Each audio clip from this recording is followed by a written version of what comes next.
There is a place at the edge of everything we have ever known. A place so far from the warmth of our sun that light itself, traveling at 300,000 kilometers per second, takes more than 4 hours just to reach it. 4 hours. The same light that warms your skin on a summer afternoon, that makes flowers bloom and oceans glitter, arrives at this distant world as a faint, cold flicker. Barely more than a star in the dark. Hello, and welcome to Infinite Science. Tonight, we are going to the edge of our solar system, to a world that most people have never seen in any photograph that truly captures its nature, to a planet that has been visited by exactly one spacecraft in all of human history. And that spacecraft flew past in a single afternoon, never to return. Tonight, we are going to Neptune. It is the 8th planet from the Sun, the most distant of our solar system's major worlds, and it is a place of staggering, almost incomprehensible extremes. Winds that howl at over 2,000 kilometers per hour, faster than the speed of sound on Earth. Storms the size of continents swirling in its deep blue atmosphere. Pressures in its interior that would crush any material we have ever built. And temperatures so extreme, so savage, so alien, that the words cold and hot begin to feel almost inadequate. But here is the question we are going to sit with tonight. The question that drives planetary scientists to dedicate entire careers to studying a world they can barely see through even the most powerful telescopes on Earth. Is Neptune, or more precisely, some specific layer within it, the coldest place in our solar system? The answer is more surprising, more layered and more beautiful than you might expect. So let's begin. Let's travel together to the outer edge of our solar system. Let's descend, layer by layer, degree by degree, into the deep, freezing, astonishing interior of Neptune. Before we can go inside Neptune, we need to understand what Neptune actually is. Because for most of us, Neptune is little more than a name. The last planet on the list, the blue one at the end, the one that doesn't quite get the attention it deserves. Compared to the drama of Mars, or the majesty of Saturn with its rings, or the terrifying scale of Jupiter, Neptune has always felt like a footnote. But Neptune is anything but a footnote. Neptune is a world of firsts, of records, of phenomena so extreme and so alien that they challenge everything we think we know about how planets work. Let's start at the very beginning. Neptune was not discovered the way most planets are discovered. It was not found by accident, by a curious astronomer sweeping the sky with a telescope on a clear night. Neptune was discovered by mathematics, by the sheer breathtaking power of human reason. In the 1840s, astronomers had noticed something troubling about Uranus, the planet discovered by William Herschel in 1781. Uranus was not behaving exactly as Newton's laws of gravity predicted it should. Its orbit was subtly, persistently wrong. The deviations were small, but they were real, and they refused to go away no matter how carefully astronomers refined their calculations. Two mathematicians, Urbain Le Verrier in France and John Couch Adams in England, each independently arrived at the same audacious conclusion. There must be another planet, a hidden planet further out, whose gravitational pull was tugging at Uranus and pulling it off course. And both men, working from nothing but orbital mechanics and Newton's law of universal gravitation, calculated almost exactly where this unknown planet must be. On the night of September 23, 1846, German astronomer Johann Gottfried Galle pointed his telescope to the coordinates Le Verrier had provided. And there it was, within 1 degree of the predicted position, a faint blue-green disk moving slowly against the background stars. Neptune had been found not by looking, but by thinking. It was one of the greatest triumphs of Newtonian physics. A planet predicted to exist purely from the mathematical analysis of another planet's motion, found exactly where the equations said it would be. It sent a shiver through the scientific community of the time. A demonstration, powerful and undeniable, that the universe runs on mathematical laws that the human mind can comprehend, and that comprehending them gives us the power to reach into the darkness and find things we have never seen. Neptune orbits the Sun at an average distance of approximately 4.5 billion kilometers. Let that number settle for a moment. 4.5 billion kilometers. To put that in perspective, Earth orbits the Sun at about 150 million kilometers. Neptune is 30 times further from the Sun than we are. If you shrank the solar system down so that the Earth-Sun distance was the length of a football pitch, Neptune would be in the car park more than a kilometer away. A single Neptunian year, the time it takes Neptune to complete one full orbit around the Sun, lasts approximately 165 Earth years. Neptune has completed precisely one full orbit since its discovery. One single lap of the Sun in all the time that has passed since Galilei pointed his telescope at those coordinates in 1846. In Neptune's frame of reference, the entire history of human civilization from ancient Rome to the present day is less than 2 of its years. And Neptune is large. Not Saturn large or Jupiter large, but large by any human measure. Its diameter is roughly 49,500 kilometers, nearly 4 times the diameter of Earth. You could fit approximately 57 Earths inside Neptune's volume. Its mass is about 17 times the mass of Earth. It is a giant, a world whose scale dwarfs everything in our everyday experience. And that color, that extraordinary, impossible blue. Neptune's atmosphere is composed primarily of hydrogen, about 80% by volume, along with about 19% helium and trace amounts of other molecules. But the color is not from these gases. The color, that rich, vivid, deep azure that makes Neptune look almost jewel-like in photographs, comes from methane. Methane molecules in the upper atmosphere absorb red wavelengths of sunlight and scatter blue light back toward our instruments and our eyes. The same process that makes our own sky blue, but intensified by the particular chemistry of this distant world. Yet, interestingly, Uranus has a similar methane content and yet appears much paler, a washed-out blue-green rather than Neptune's electric indigo. Scientists believe that Neptune must contain some additional, as yet unidentified compound in its atmosphere that deepens its color. Even the precise shade of a planet's atmosphere is still, in some ways, a mystery. This is how much we still have to learn. Neptune's atmosphere is not a quiet place. It is perhaps the most violently dynamic atmosphere in the entire solar system. The winds on Neptune are extraordinary. In the upper atmosphere, wind speeds routinely reach 1,500 to 2,100 kilometers per hour. In some regions, approaching 2,400 kilometers per hour.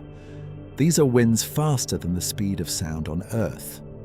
If you were somehow standing on a surface at Neptune's cloud tops, which you cannot because there is no solid surface there, you would be instantly destroyed not by cold or pressure, but by pure, savage wind. Earth's most powerful hurricanes produce sustained winds of perhaps 300 kilometers per hour. The most intense tornadoes on Earth reach perhaps 500 kilometers per hour. Neptune's permanent planetary-scale atmospheric flows are 5 to 8 times more powerful than anything Earth's weather can produce. And here is what makes this so puzzling, so counterintuitive, and so scientifically fascinating. Neptune receives almost no energy from the Sun. At 4.5 billion kilometers from our star, the sunlight reaching Neptune is about 900 times weaker than what we receive on Earth. There is barely any solar energy to power atmospheric dynamics. So where does all this wind energy come from? The answer, as we will discover when we descend deeper into Neptune, lies in its interior.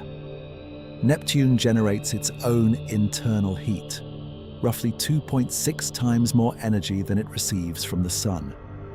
Something inside this world is radiating heat outward, and that heat drives the ferocious atmospheric dynamics we observe from afar. The exact mechanism is still an open question in planetary science, and it is one of the most tantalizing mysteries that missions to the outer solar system seek to resolve. Neptune is also a world of storms. When Voyager 2, the only spacecraft ever to visit Neptune, flew past on August 25, 1989, its cameras captured a massive storm system in Neptune's southern hemisphere, designated the Great Dark Spot. It was roughly the size of the entire Earth, an anticyclonic storm rotating counterclockwise with ferocious winds at its edges. Scientists immediately compared it to Jupiter's Great Red Spot, which has raged for at least 3 centuries. But Neptune's Great Dark Spot did not persist. When the Hubble Space Telescope turned its gaze toward Neptune in 1994, the Great Dark Spot was gone, vanished. In its place, a new storm had appeared in the northern hemisphere. Then that one faded and others formed. Neptune's storms are transient, dynamic, constantly evolving. Unlike Jupiter's ancient, stable red spot, Neptune's storms appear and disappear on timescales of years or decades. This dynamism is itself a clue, a hint at the violently churning interior beneath the calm blue facade. And then there are Neptune's moons. Neptune has 16 known moons, but one of them is extraordinary in ways that transform our understanding of the outer solar system entirely. Triton, Neptune's largest moon. Triton is approximately 2,706 kilometers in diameter, slightly smaller than Earth's moon. But what makes Triton remarkable is that it orbits Neptune backwards.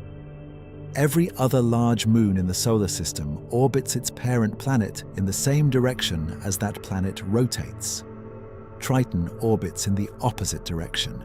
It is in what astronomers call a retrograde orbit. The only explanation that makes sense is that Triton was not born alongside Neptune. Triton is a captured object, a world that formed elsewhere in the outer solar system, perhaps in the Kuiper Belt, and was captured by Neptune's gravity at some point in the distant past. The gravitational dynamics of that capture must have been extraordinary. A violent, tumultuous event that gradually circularized Triton's orbit through tidal forces. The heat generated by that tidal circularization may have kept Triton's interior liquid for billions of years. Triton's retrograde orbit means that tidal forces are gradually slowing its orbit. In approximately 3.6 billion years, Triton will spiral inward past its Roche limit and be torn apart by Neptune's tidal forces, forming a ring system that would rival Saturn's in scale. But we are getting ahead of ourselves. Let us return to Neptune itself and to the question of cold. Before we can understand what makes Neptune cold, and specifically what makes certain regions of Neptune extraordinary in their coldness, we need to understand what temperature actually means in a planetary context. Because temperature in astrophysics is not always what our everyday intuition suggests. Temperature, at its most fundamental level, is a measure of the average kinetic energy of particles. The faster particles move and vibrate, the higher the temperature. The slower they move, the lower. At absolute zero, negative 273.15 degrees Celsius, or 0 Kelvin, particles would theoretically be completely motionless. This is the coldest anything can physically be. The fundamental lower limit imposed by the laws of thermodynamics. Now, space itself, the vacuum between the stars and planets, has a temperature too. The cosmic microwave background radiation, the afterglow of the Big Bang, permeates all of space and gives it a temperature of approximately 2.7 Kelvin, just 2.7 degrees above absolute zero. This is extraordinarily cold. Cold in a way that makes the coldest places on Earth feel warm. Let's build a reference frame. On Earth, the coldest naturally occurring temperature ever recorded was approximately -89.2 degrees Celsius, measured at Vostok Station in Antarctica in 1983. That is 183.95 Kelvin. Cold enough to freeze carbon dioxide solid, cold enough to make metal brittle, cold enough to kill an unprotected human being in minutes. It is almost incomprehensibly cold to us, but liquid nitrogen, the stuff used in laboratories and medicine, the dramatic steaming liquid that freezes roses solid in an instant, boils at -195.79 degrees Celsius. That is 77.36 Kelvin, far colder than Antarctica. Liquid helium, the coldest common laboratory coolant, boils at just 4.2 Kelvin, just 4.2 degrees above the absolute zero of all things. Neptune's upper cloud tops, where the methane clouds exist, and where Voyager 2 measured temperatures as it flew past, are approximately 55 to 72 Kelvin, -218 to -201 degrees Celsius. This is colder than liquid nitrogen boils. It is one of the coldest atmospheric temperatures measured anywhere in the solar system. But here is where the story gets more interesting. And here is where we begin to see that Neptune, counterintuitively, is not simply a uniformly frozen world. Neptune's temperature varies dramatically with altitude. In the very highest layers of its atmosphere, the thermosphere and exosphere, temperatures actually rise sharply, reaching thousands of Kelvin. This seems paradoxical. How can the outer edges of an atmosphere be hotter than the middle layers? The answer is that the upper atmosphere absorbs high-energy particles from the solar wind and cosmic rays, converting that energy to heat. This phenomenon, called thermospheric heating, is common across many planets, including Earth. Our own thermosphere reaches temperatures of hundreds to thousands of degrees Celsius, even though it is the outermost layer of our atmosphere. Below the thermosphere, Neptune's temperature drops sharply as we descend into the stratosphere and troposphere. This is where the extreme cold lives. At Neptune's cloud tops, where temperatures plunge to those extraordinary 55 to 72 Kelvin values. This region sits at a pressure of roughly 1 to 2 times Earth's atmospheric pressure at sea level. And then, as we continue descending deeper into Neptune's interior, something remarkable happens. The temperature begins to rise again, dramatically. The deeper you go, the hotter it gets. Because of the pressure and because of Neptune's own internal heat source. So Neptune is not simply a cold planet. It is a planet with a cold surface and a hot interior. A planet with layers of extreme cold sandwiched between warmer regions. And understanding where exactly the coldest point is requires understanding the entire structure of this world, from its cloud tops to its core. But how do we know any of this? Neptune is 4.5 billion kilometers away. No human has ever been there. Only one spacecraft has ever visited, and that was a single flyby in 1989. How do scientists measure the temperature of a planet's atmosphere, let alone its interior, from that distance? The answer is one of the most elegant aspects of modern astrophysics. We read the light. Every object with a temperature above absolute zero emits electromagnetic radiation. The wavelength distribution of that radiation, the spectrum, is directly related to the object's temperature. This relationship is described by Planck's law, and it means that by carefully analyzing the light coming from a distant planet, we can determine its temperature remotely, without ever sending a thermometer there. In Neptune's case, scientists have used multiple techniques. Infrared observations, measuring the heat Neptune radiates in the infrared part of the spectrum, allow temperature mapping of different layers of its atmosphere.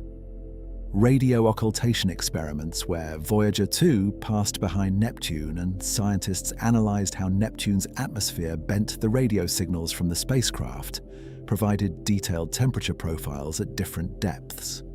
And comparison of brightness temperatures across wavelengths allows inferences about atmospheric composition and thermal structure at different pressure levels. More recently, the James Webb Space Telescope, humanity's most powerful observatory, launched in December 2021 and fully operational since 2022, has provided new, stunning infrared views of Neptune. JWST observes the universe primarily in infrared wavelengths, and Neptune glows with information in those wavelengths. In early JWST images, Neptune's rings, previously known but difficult to image, appeared with astonishing clarity, and the atmospheric heat structure of Neptune became visible in unprecedented detail. JWST's instruments can detect temperature differences in Neptune's atmosphere with a precision that ground-based telescopes cannot match. Scientists are using these observations to refine our understanding of Neptune's thermal structure, its storm systems, and the mysterious phenomenon that causes its upper stratosphere to be warmer than expected in some regions. One observation that stunned planetary scientists was the apparent stratospheric warming at Neptune's south pole, a region that has been in continuous sunlight for decades, given Neptune's long seasonal cycles and current orientation. The South Pole appeared anomalously warm compared to mid-latitudes, suggesting a complex, season-driven heat circulation pattern that scientists are still working to fully understand. And then, there is the question of Neptune's coldest point. When astronomers speak of the coldest place in or on a planet, they are usually referring to a specific layer, region, or phenomenon. Neptune's cloud top temperature of 55 to 72 Kelvin is extraordinarily cold. But is it the coldest in the solar system? For comparison, Jupiter's cloud tops reach approximately 110 Kelvin. Saturn's about 134 Kelvin. Uranus, Neptune's twin in many ways, has a cloud top temperature of approximately 59 Kelvin. So Uranus and Neptune are comparable in upper atmospheric coldness. But there is a nuance. Uranus, peculiarly, emits almost no internal heat. It radiates away barely more energy than it receives from the sun. Neptune, by contrast, emits significantly more. This difference in internal heat output affects the thermal structure of each planet's atmosphere in complex ways. Some measurements suggest that specific regions of Uranus's upper troposphere dip slightly colder than comparable regions on Neptune. Other analyses suggest Neptune has certain high-altitude regions, particularly in tropopause layers where temperatures bottom out before rising again in the stratosphere, that are colder than anything Uranus produces.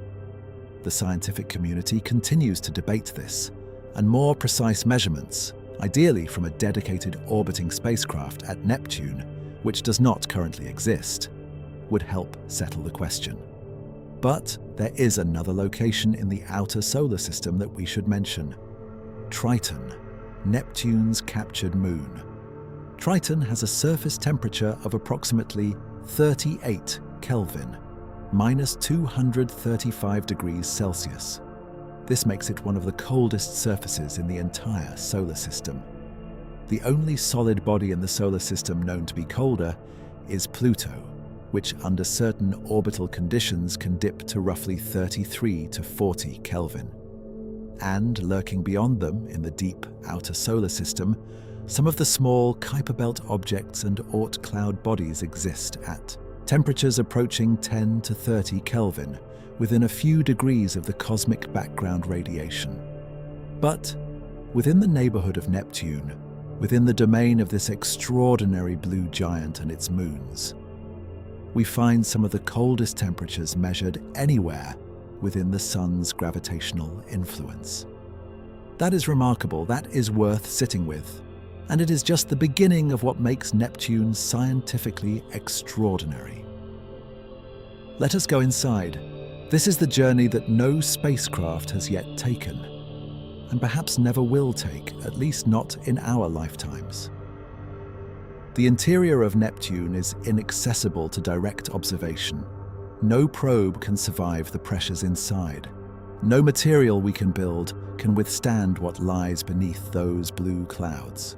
But physics and mathematics have carried us there in our minds, and what they reveal is one of the most exotic, alien, and beautiful environments anywhere in the known universe. Let us begin at the top, at the cloud tops, where the IR temperature sits at that extraordinary 55 to 72 Kelvin, and work our way down. Neptune's observable atmosphere begins with a layer of high-altitude hydrocarbon haze. Complex organic molecules formed when methane in the upper atmosphere is broken apart by solar ultraviolet radiation and recombined into more complex compounds like ethane, acetylene, and others. This haze sits above the main cloud layers and gives Neptune's limb a slightly different color than its disk. Below the haze lies the methane cloud layer. The clouds visible in photographs of Neptune, appearing as bright, white streaks and patches against the deep blue background. These clouds form when methane gas rises and cools to the point where it condenses into methane ice crystals. The bright streaks you see in Voyager 2 and Hubble images of Neptune are methane cirrus, clouds of tiny frozen methane crystals, analogous to Earth's high-altitude ice clouds, but composed of entirely different chemistry and existing at temperatures that on Earth are found only inside scientific equipment. Deeper still, around pressures of perhaps 10 to 15 times Earth's atmospheric pressure, scientists believe there are clouds of hydrogen sulfide ice and ammonium hydrosulfide, compounds that on Earth are associated with the smell of rotten eggs and volcanic emissions. At these depths on Neptune, they exist as frozen clouds drifting in the upper atmosphere. Deeper again. At pressures of perhaps 50 times Earth's atmospheric pressure, there are likely water ice clouds. Water, the same molecule that falls as rain on Earth, that fills our oceans, that makes life possible, exists as ice crystals in Neptune's deep atmosphere, at temperatures still hundreds of degrees below 0 Celsius. As we continue our descent, the pressure continues to rise, and the temperature continues to climb. The atmosphere gradually becomes denser and hotter. At some point, a point that is not a sharp boundary, but a gradual transition, the atmosphere becomes the interior. The gas becomes liquid. The liquid becomes something stranger.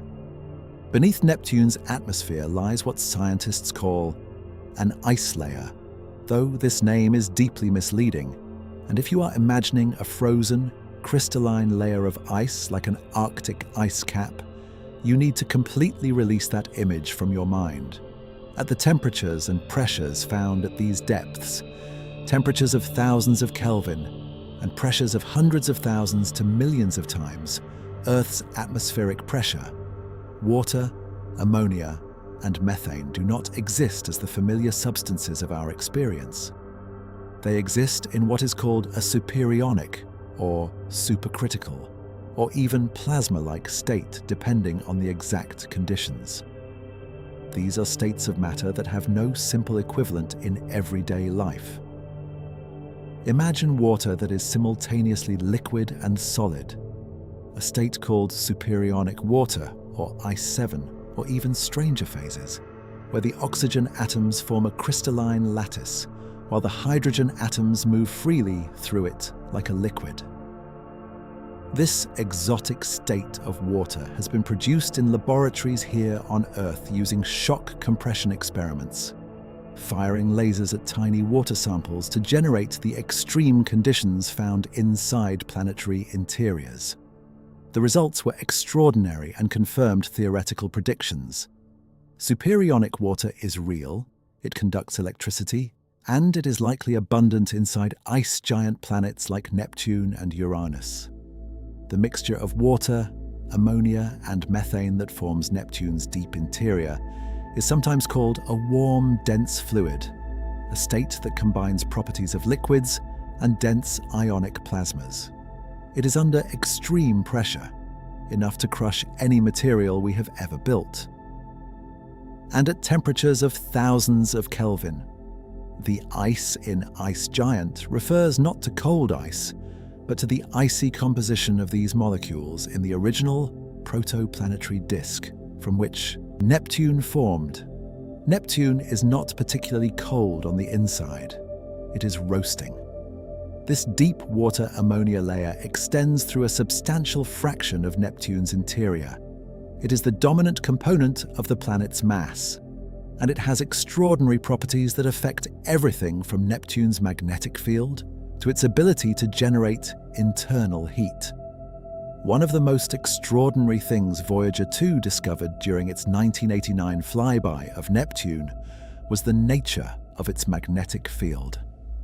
Earth has a magnetic field generated by the convection of liquid iron in its outer core, a process called the geodynamo. Earth's magnetic field is approximately aligned with its rotation axis, offset by about 11 degrees. Neptune's magnetic field is nothing like this. It is tilted approximately 47 degrees from Neptune's rotation axis, a massive offset that is immediately striking. But more remarkable still, the field's center is not at the geometric center of the planet. It is offset, displaced from the center by about 13,500 kilometers, or roughly 55% of Neptune's radius. The magnetic North Pole on Neptune does not point through the planet's center at all. It is dramatically off-axis and off-center. This is profoundly strange, and it is a direct clue about the interior. The most likely explanation is that Neptune's magnetic field is not generated in its deep core, but in the liquid, electrically conducting layer of the water-ammonia-methane mixture at moderate depths.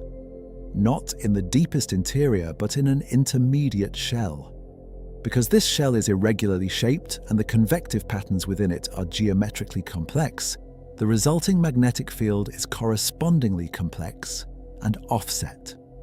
This is called a shell dynamo model, and it represents a fundamentally different kind of magnetic field generation than anything we have in our own planet. The exotic ionic water and ammonia in Neptune's interior, conducting electricity like a liquid metal, churns and convects and generates a magnetic field that is as alien and complex as the material that generates it. Uranus shows a similar offset, tilted magnetic field, another clue that ice giants as a class have this distinctive interior structure. As we noted earlier, Neptune generates approximately 2.61 times more heat than it receives from the Sun. The source of this internal heat is one of the central open questions in planetary science. For Jupiter and Saturn, the answer is gravitational contraction. These gas giants are slowly shrinking, converting gravitational potential energy into heat, and that heat flows outward through their interiors. This process of Kelvin-Helmholtz contraction has been ongoing since the planets formed and continues today. But Neptune is different. The Kelvin-Helmholtz mechanism, if it is operating in Neptune, should produce far less heat than we observe. Neptune is too old, and too much heat has already been radiated away over its 4.5 billion year history for simple contraction to account for what we measure. Uranus, intriguingly, shows almost no excess internal heat at all. It emits almost exactly what it receives from the Sun. This is puzzling in the opposite direction from Neptune. Why does Uranus emit so little internal heat while Neptune emits so much? They are almost the same size, almost the same composition, almost the same mass.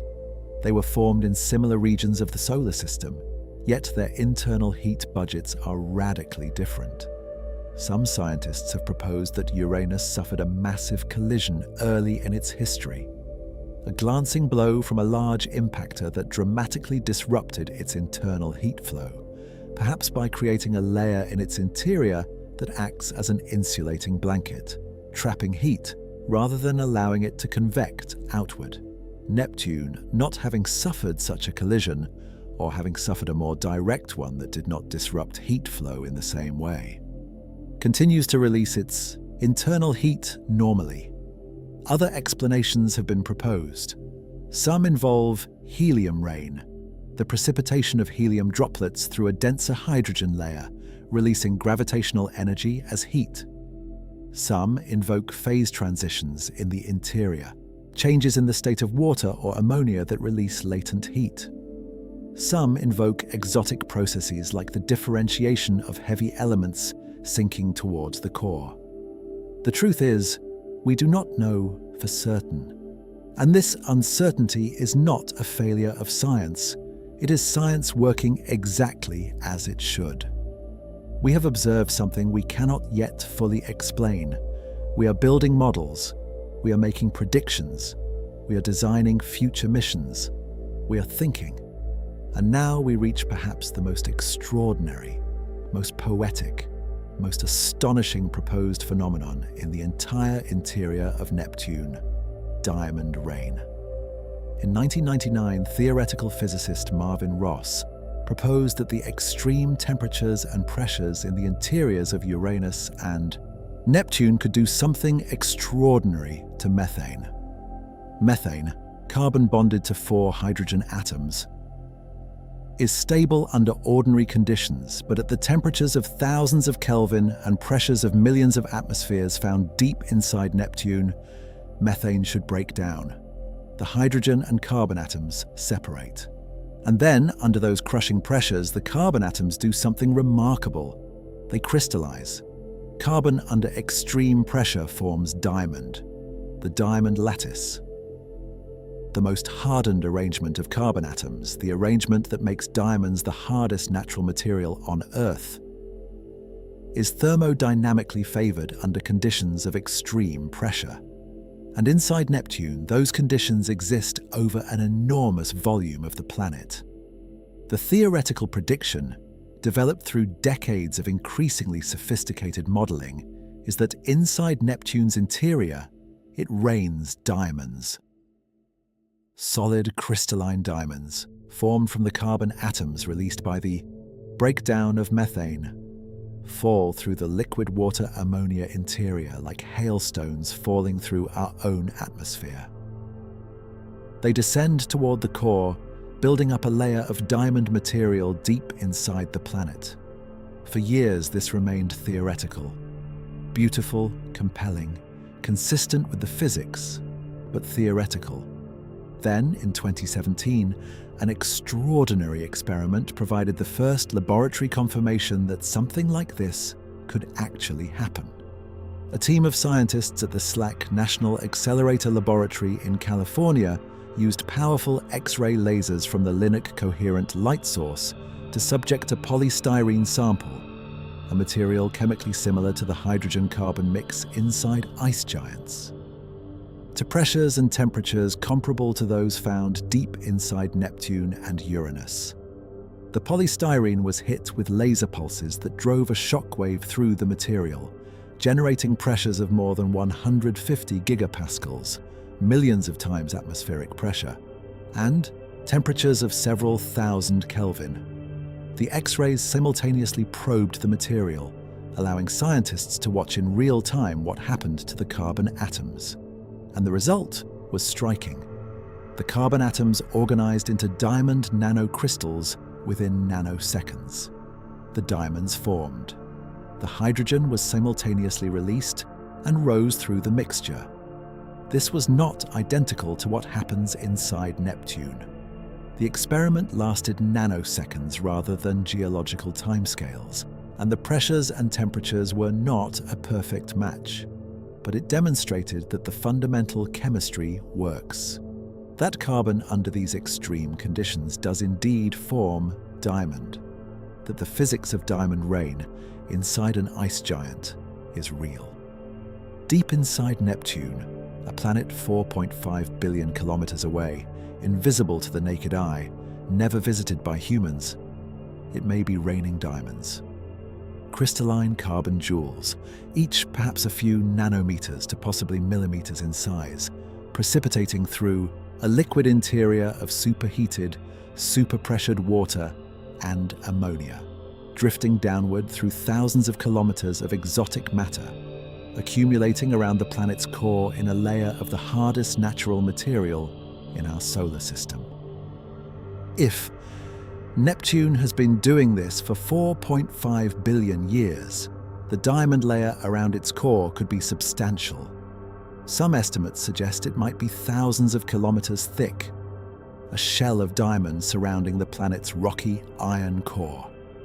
There is something almost impossibly beautiful about this, a world we can barely see, sitting at the frozen edge of our solar system, hiding inside itself, a phenomenon of crystalline, glittering formation. Science fiction could not have invented something more extraordinary. And at the very center of Neptune, beneath the diamond layer, beneath the ionic ocean of water and ammonia, beneath the liquid methane, a core, a rocky silicate iron core, roughly the mass of Earth, compressed to unimaginable densities by the weight of an entire planet pressing down on it. But rocky is again a word that barely applies. At the pressure found at Neptune's center, estimated at several megabars, several million times Earth's atmospheric pressure, rock does not behave as we understand it. Iron does not behave as we understand it. The materials there are exotic, compressed, strange.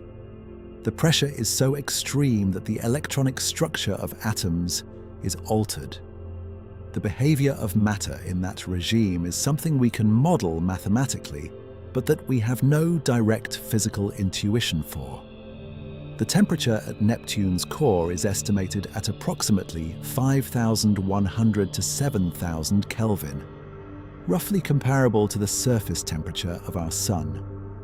Not as hot as the Sun's interior, certainly, but in the range of a star's photosphere. At the center of Neptune, a world known for its extraordinary cold, it is as hot as the surface of a star.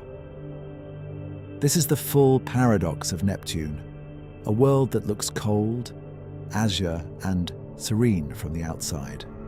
A world whose cloud tops are among the coldest measured in the solar system, and yet, inside, a world of crushing heat, exotic chemistry, bizarre states of matter, diamond precipitation, and a core as hot as the surface of our own star. Cold on the outside, burning on the inside. Why does any of this matter? It is a fair question. Neptune is unimaginably far away. We have no plans to send humans there. No spacecraft is currently en route.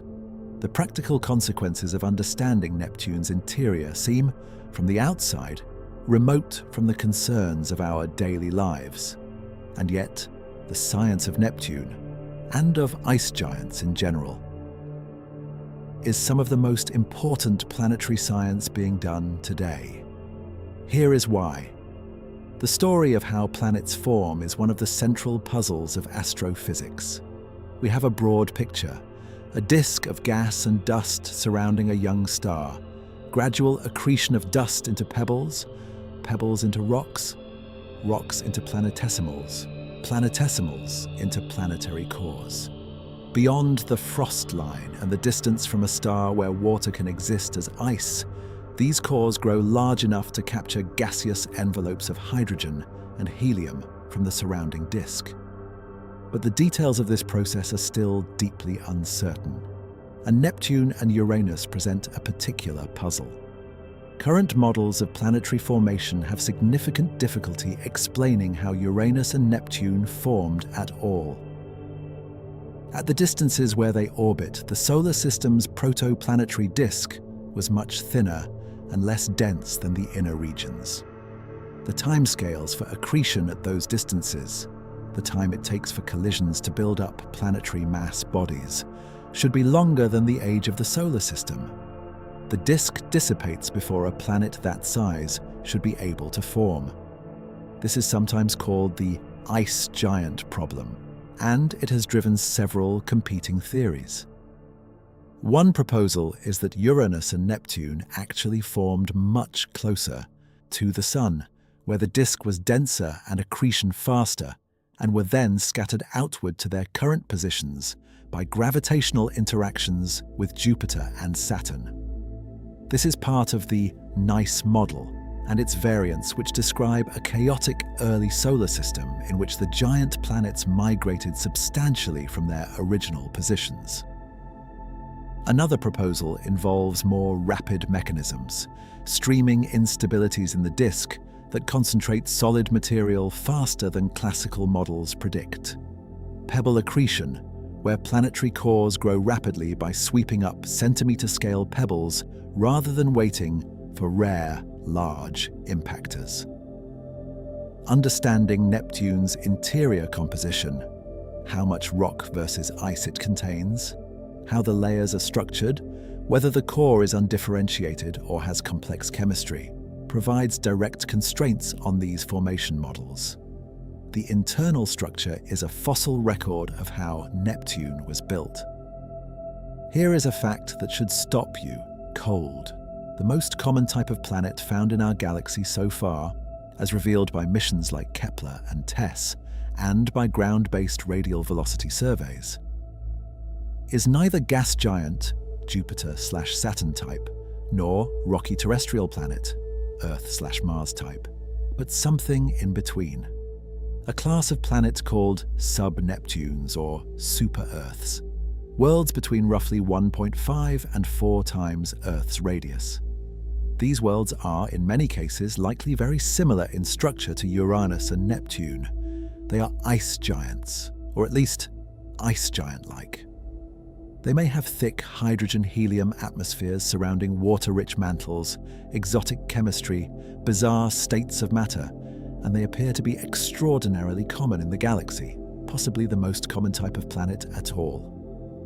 Yet we study ice giant planetary structure almost entirely through the lens of 2 worlds, Uranus and Neptune. 2 examples, both inadequately explored. Our only data about the interiors of this class of planet, the most common class of planet in the galaxy, comes from remote observation, the single Voyager 2 flyby, and theoretical modeling. This is a stunning gap in our knowledge, and filling it matters, not just academically, but for any broader program of understanding the diversity of worlds in our galaxy and the potential for those worlds to host life, liquid water, or chemical complexity. If we understood Neptune's interior better, we would have far better models for the interiors of thousands of exoplanets. We would know more about what conditions produce habitability.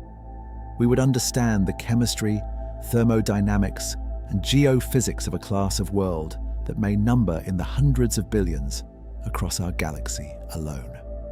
Beyond planetary science, Neptune's extreme conditions offer a unique, natural laboratory for testing physics. The states of matter inside Neptune, superionic water, exotic phases of ammonia, high-pressure methane chemistry, are of deep interest to condensed, matter physicists, and materials scientists. The extreme pressures and temperatures produce quantum mechanical effects that are difficult or impossible to replicate in laboratories, but that can be probed through observations of how Neptune behaves. The diamond rain phenomenon, if confirmed with more precision, would inform our understanding of carbon chemistry under extreme conditions, relevant not just to planetary science, but to materials science and high-pressure physics more broadly. Neptune's magnetic field, so anomalous, so offset, so unlike Earth's, provides a test case for theories of magnetism and dynamo generation in planetary interiors. Understanding why Neptune's field looks the way it does constrains the possible mechanisms for generating magnetic fields, which ultimately illuminates our understanding of Earth's own field and its behavior. The Planetary Science Decadal Survey for 2023 to 2032. The document that shapes NASA's priorities for planetary exploration ranked a Uranus orbiter and probe mission as the highest priority large mission for the coming decade. Uranus, Neptune's twin, has never been orbited by any spacecraft. A Uranus orbiter would transform our understanding of ice giants. It would provide orbital data rather than the snapshot glimpse of a flyby. It would carry instruments capable of measuring the magnetic field continuously, mapping the atmospheric temperature structure over seasonal timescales, probing the interior with radio waves, and releasing an atmospheric probe that would descend into Uranus's atmosphere and measure composition, temperature, and pressure directly at multiple levels. And many of the scientific lessons from a Uranus mission would directly inform future Neptune exploration. Once we have orbital data from one ice giant, we have a baseline for comparing the other. The ice giant program becomes comparative planetology at its finest. Neptune itself was identified as a priority for a dedicated orbiter in subsequent planning discussions, and international space agencies, including ESA, have explored various mission concepts for Neptune. The scientific return from Neptune, the more dynamic of the two ice giants with its extraordinary internal heat emission, its complex storm systems, and its captivating moon Triton, would be extraordinary. Triton alone would justify the journey. As a captured Kuiper Belt object, Triton represents a class of body that almost certainly hosts in its interior the chemistry that preceded life in the cold outer solar system. Studying Triton would be a window into the Kuiper Belt's composition and the chemistry of the outer solar system in a way that a Kuiper Belt flyby alone cannot provide. And there is the question of Triton's plumes. Voyager 2 observed active geysers erupting from Triton's nitrogen ice surface. Plumes of nitrogen gas and dark material rising kilometers into Triton's tenuous atmosphere. These plumes appear to be driven by solar heating of a transparent nitrogen ice layer, a greenhouse effect in solid ice. But the exact mechanism is still uncertain. An orbiting spacecraft with modern instruments could study these plumes in detail, characterize the material they eject, and perhaps even sample it directly with a specially designed instrument. The outer solar system awaits, and Neptune, at its far edge, sits like a jewel, distant, cold, extraordinary, and full of secrets we have barely begun to decipher. Science tells us the facts. Measurements, models, temperatures, pressures, compositions. These are the bones of our understanding. But to truly connect with a world like Neptune, to feel its reality, not just know its data, we need something more. We need imagination. We need to put ourselves there. Let us try. Imagine you are falling toward Neptune. You are in space. The sun is behind you, and not the brilliant, overwhelming star you see from Earth, but a fierce point of light, still far brighter than any star, but distant now, diminished. It illuminates the scene around you with a cold, blue-shifted quality. The light here at Neptune's distance is 1/900th the intensity of sunlight on Earth. It casts long, pale shadows. Below you, filling your entire field of view, is Neptune. It is the deepest, richest, most saturated blue you have ever seen. Not the blue of Earth's oceans, which is really the reflection of sky. Not the blue of a painted wall. This is a blue that seems to glow from within. A blue that is simultaneously the color of the deepest ocean trench, and a clear Arctic sky and the interior of a glacier, all at once. It is magnificent. You can see structure in that blue, faint bands of cloud, brighter regions where methane ice clouds catch the distant sunlight. And there, in the southern hemisphere, a vast, swirling disturbance. A storm system the size of Earth, rotating counterclockwise, its edges draped in white, cloud streamers that trail off into the blue for thousands of kilometers. The clouds move as you watch, not slowly like clouds on Earth. Quickly, frantically. The edges of the storm are in constant motion, writhing, extending, folding back on themselves. This is a planet alive with violence. You fall closer. The limb of Neptune rises around you. You are entering the upper atmosphere. At first, there is almost nothing. A scattering of molecules, hydrogen, helium, trace methane. The density is a 10,000th of Earth's atmosphere at sea level. But as you descend, it thickens, slowly, then faster. The temperature in the thermosphere, the upper atmosphere where solar radiation and cosmic rays heat the sparse gas, is over 500 Kelvin. You are moving through a hot but almost intangible gas. Then you pass through the boundary into the stratosphere, and the temperature begins to drop, rapidly. By the time you reach the tropopause, the boundary between the stratosphere above and the troposphere below, the temperature has plunged to perhaps 55 Kelvin, minus 218 degrees Celsius. This is colder than anything you have ever experienced, colder than Antarctica by 130 degrees, colder than liquid nitrogen. The methane in the atmosphere around you is condensing into ice crystals. You are falling through methane cirrus clouds, the most alien clouds imaginable, glittering faintly in the pale sunlight. If you could somehow hear sound here, though sound barely propagates in this thin atmosphere, you would hear a high, thin keening. The wind is extraordinary. You are being pushed, shoved, tumbled by winds that exceed 1,000 kilometers per hour. The horizontal winds tear at you constantly. The atmosphere around you is organized into bands of high-speed jets and counterjets, flowing east and west at different latitudes. Where they meet, turbulence erupts into towering convective cells, thunderstorms of methane ice particles, rising and falling in columns that dwarf Earth's tropics. You descend further. The pressure rises. The methane clouds give way to a layer of hydrogen sulfide ice, a pale yellowish haze that stings conceptually with the chemistry of sulfur. Then below that, ammonium hydrosulfide clouds, thicker, browner, more turbid. The light fades. Neptune's distant sun barely penetrates this deep. Then, water ice clouds. At a pressure of perhaps 50 Earth atmospheres and a temperature still hundreds of degrees below zero, you are falling through clouds of water ice.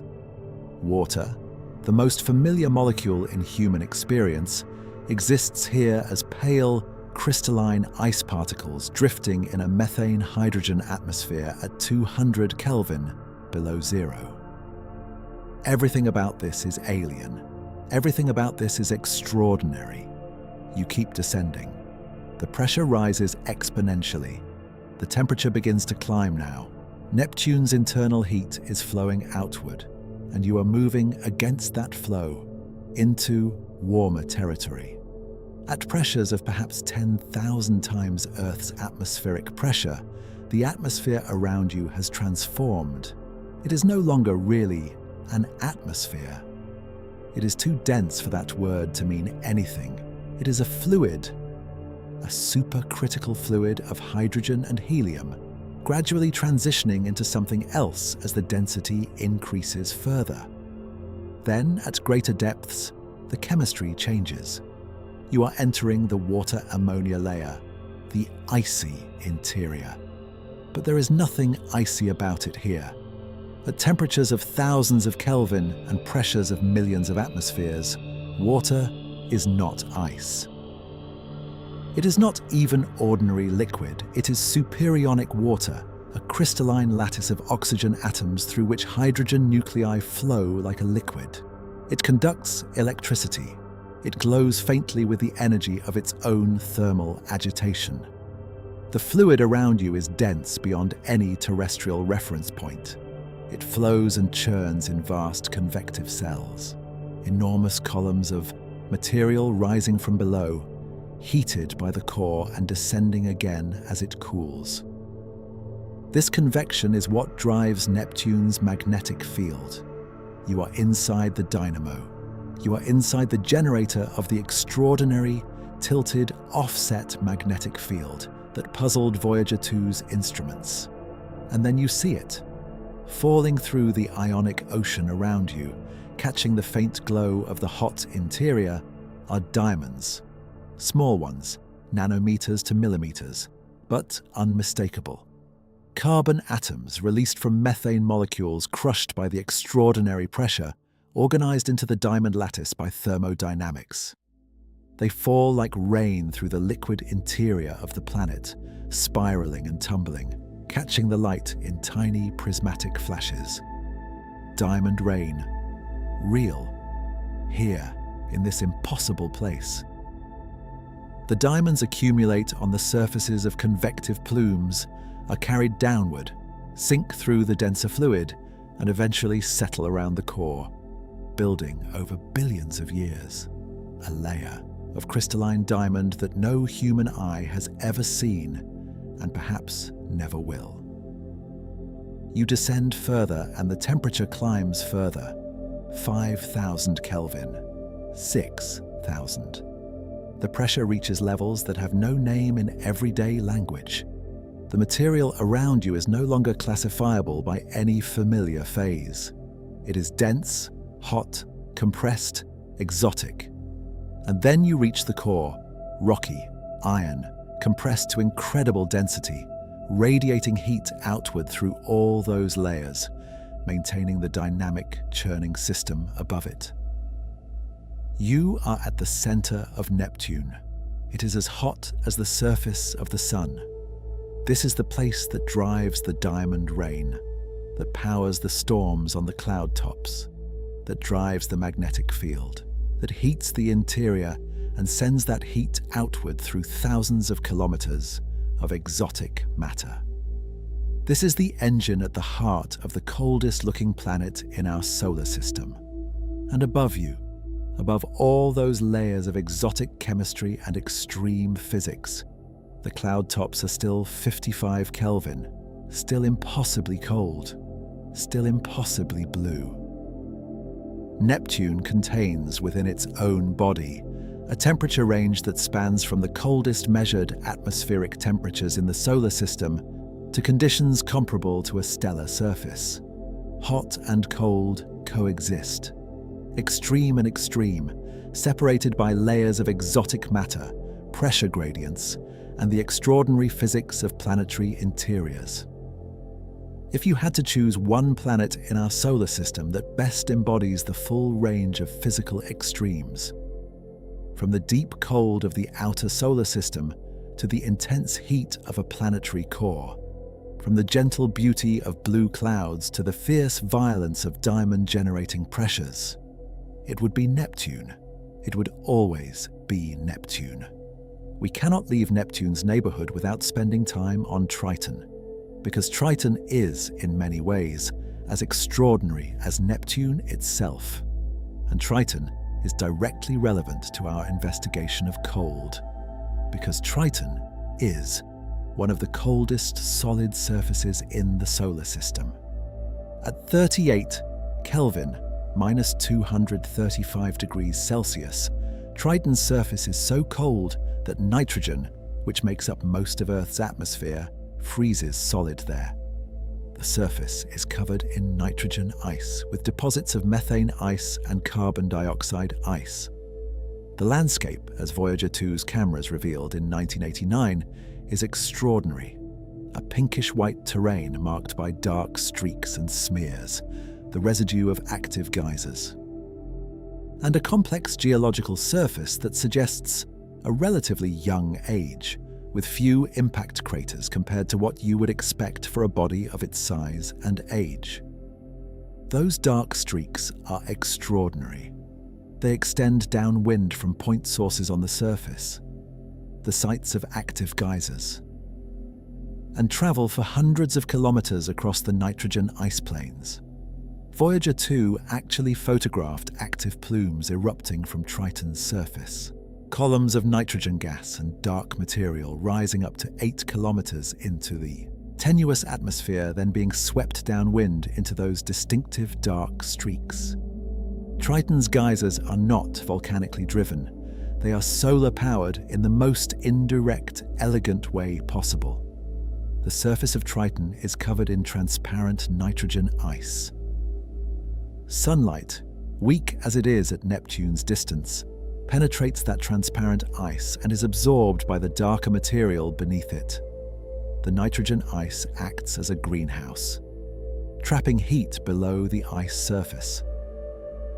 Eventually, the pressure of the nitrogen gas beneath the ice exceeds the ice's strength, and it erupts upward in a geyser.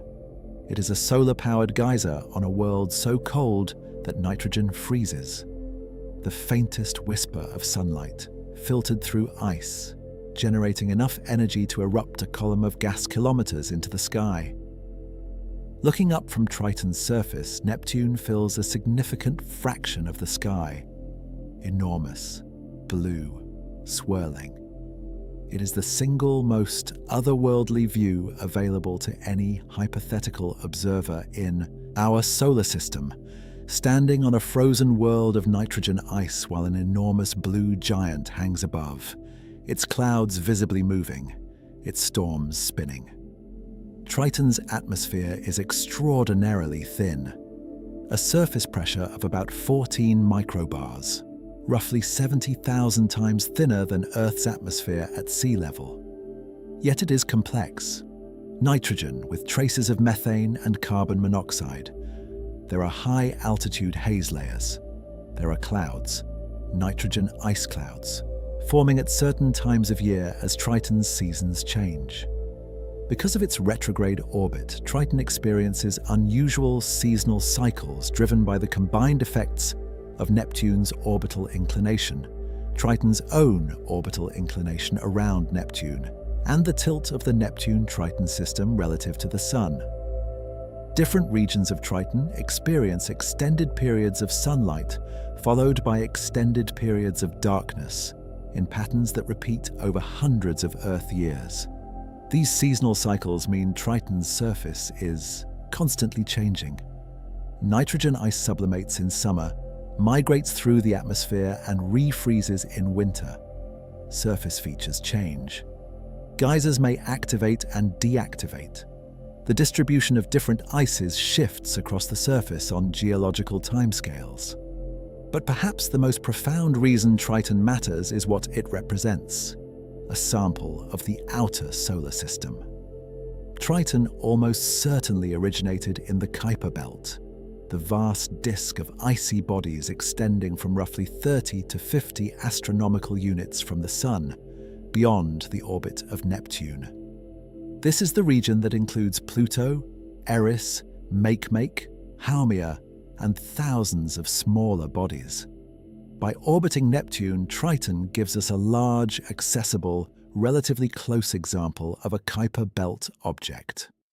Studying Triton's composition, geology, atmosphere, and geysers gives us insight into the chemistry and physics of Kuiper Belt objects that a simple flyby of a KBO, like New Horizons visits to Pluto and Arrokoth, cannot fully provide, because an orbiting spacecraft can study the target over extended time periods and from multiple angles.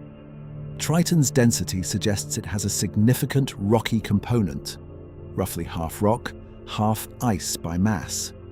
This means it has experienced geochemical processing, the separation of rock and ice into distinct layers, with a rocky core and an icy mantle. The same process that produced Earth's metallic core and silicate mantle, but at the scale of a moon and with ice rather than iron. If Triton's interior maintains even slight warmth from radiogenic decay of rocky materials, the slow decay of elements like uranium, thorium, and potassium-40, and from tidal heating as its orbit slowly evolves, there may be a subsurface liquid water ocean beneath the ice, kept liquid by that gentle warmth. This would make Triton another member of the growing family of potentially ocean-bearing worlds in the outer solar system: Europa, Enceladus, Titan, Ganymede, and now perhaps Triton and D. Ocean world at 4.5 billion kilometers from the Sun, at 38 Kelvin on the surface, but potentially liquid water inside. The universe never stops surprising us. Before we go further inward, let us pause at Neptune's rings, because the rings of Neptune are, in their own right, one of the most extraordinary and puzzling features of our solar system, and they deserve a moment of focused attention. When most people think of planetary rings, they think of Saturn. And Saturn's rings are magnificent, vast, bright, complex, spanning hundreds of thousands of kilometers in width, while being only tens of meters thick in many regions. They are composed primarily of water ice, and they are so reflective that they can be seen easily in a small backyard telescope. Neptune's rings are nothing like this. They are dark, extraordinarily dark. Their reflectivity is similar to coal. They are thin and tenuous, and they have a feature that puzzled astronomers even before Voyager 2's arrival. They are not complete rings. They are arcs. The existence of ring arcs around Neptune was inferred from Earth in the 1980s, before any spacecraft arrived. Astronomers observed Neptune occulting and passing in front of distant background stars, and they watched the light from those stars carefully. When a planet with complete rings occludes a star, the star's light should be blocked both before and after the planet itself passes. This symmetric dimming was seen clearly in observations of Uranus, confirming its rings. For Neptune, the picture was more confusing. Sometimes observers saw the star dim briefly before or after the planet's disk, but not both times. The dipping was asymmetric, inconsistent. Some observations showed it on one side but not the other. Some showed nothing at all. The only consistent explanation was that Neptune's rings were not complete circles. They were arcs, segments of ring material that existed in some regions of the orbit but not others. This was deeply puzzling because orbital mechanics strongly tends to spread ring material uniformly around an orbit over time. Something had to be confining the arc material to specific locations. Voyager 2's images confirmed the arcs dramatically. Neptune has 5 main named rings: Gale, Leverrier, Lassell, Arago, and Adams. The Adams ring is the most prominent, and it contains the celebrated arcs, named with Gallic flair, Fraternité, Égalité, Liberté, and Courage. The arcs are kept in place, scientists believe, by orbital resonances with Neptune's small moon Galatea. Galatea's gravity creates a 42 to 43 corrotation resonance with the Adams ring, meaning that for every 43 orbits of the ring particles, Galatea completes exactly 42. This resonance creates stable corrals in the ring, regions where particles are gravitationally herded and confined, prevented from spreading around the full orbit by the subtle but persistent tug of Galatea's gravity. But this explanation has problems. Models suggest the resonance should not be efficient enough to maintain the arcs over long timescales. The arcs should spread. And indeed, observations from Hubble and from Earth-based telescopes over the decades since Voyager 2's visit have shown that the arcs are changing. They are thinning, spreading slightly.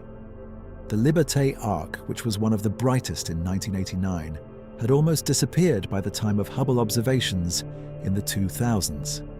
This suggests the arcs are not stable, permanent features of Neptune's ring system, but rather relatively recent phenomena, perhaps material shed by a recent collision with one of Neptune's small moons, or some other event that injected fresh material into a specific region of the ring.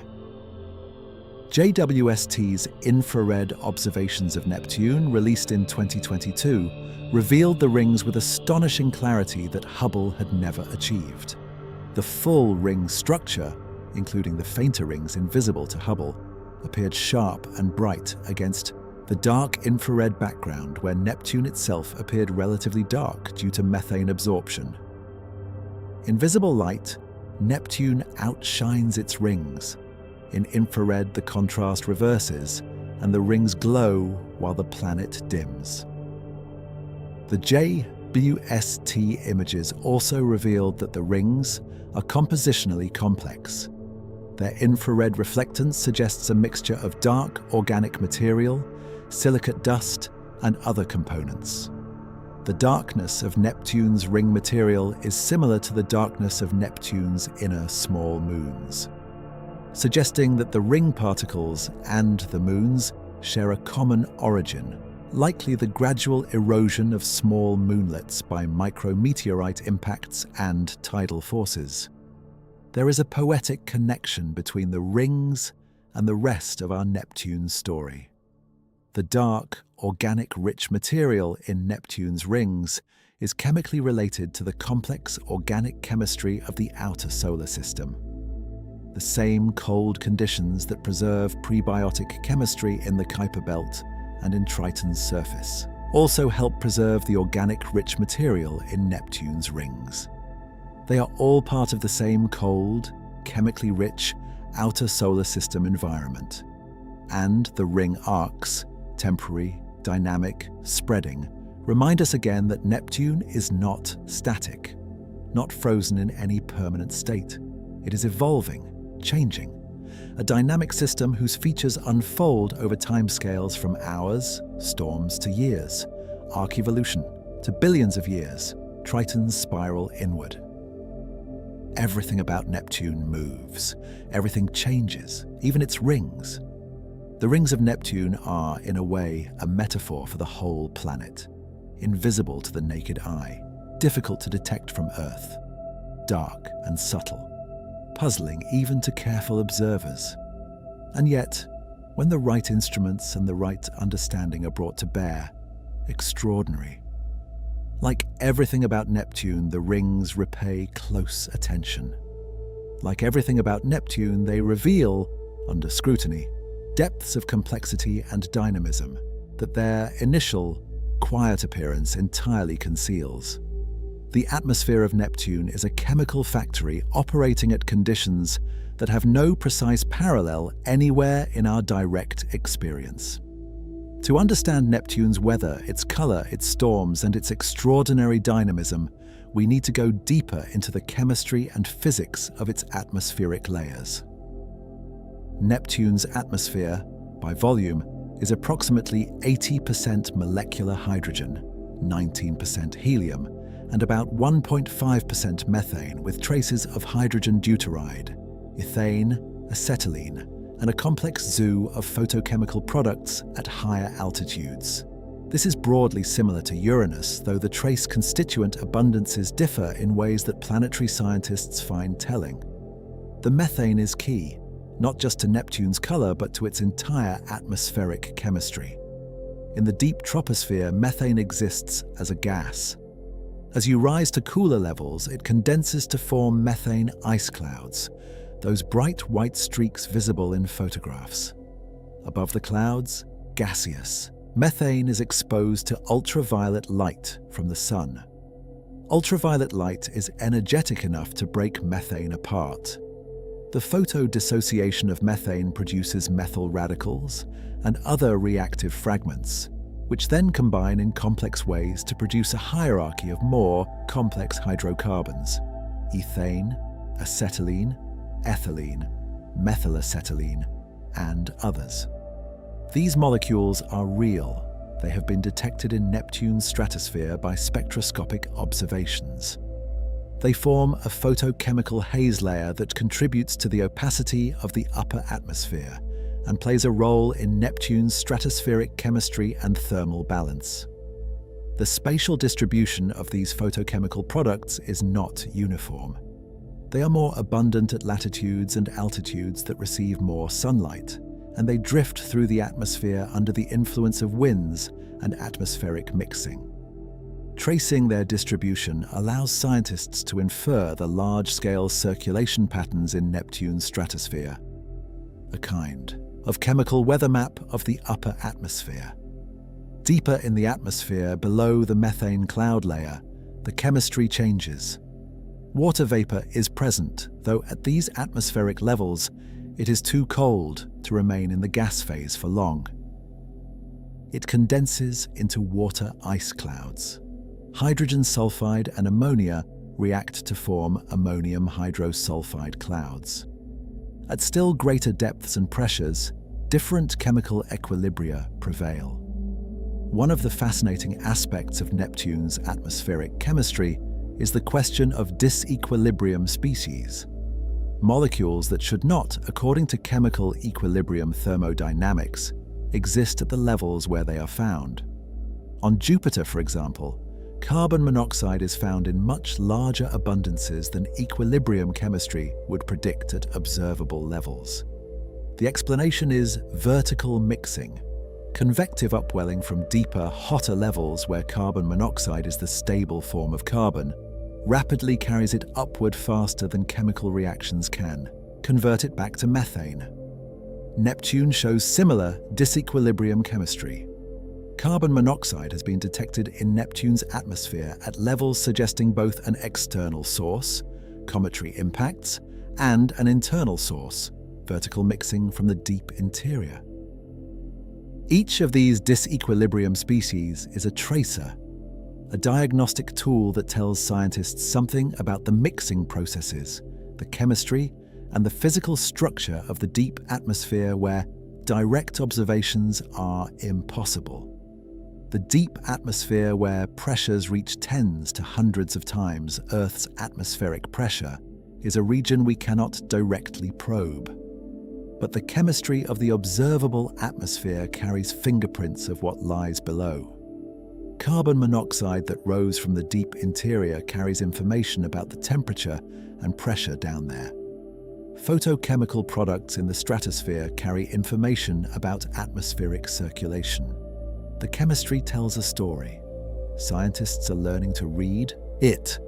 Neptune's storms are driven by the interaction of this chemical atmosphere with the planet's internal heat and the differential solar heating at different latitudes. The storms range in scale from small, bright cloud features that appear and disappear over days to hemisphere-scale systems like the Great Dark Spot. The Great Dark Spot was an anticyclone, a region of high pressure rotating counterclockwise in the southern hemisphere. Its dark color, darker than the surrounding blue atmosphere, suggested that it was a clearing in the methane cloud layer, allowing observations of darker, deeper levels. The white clouds at its edges were methane cirrus, formed as air rose rapidly at the storm's perimeter, cooled and condensed. There is a delicious irony in this. The darkest feature in Neptune's already dark blue atmosphere was dark because it was clear, because the clouds parted and we could see deeper. Clouds make things brighter, Their absence makes them darker. What looks like a storm shadow is actually a window.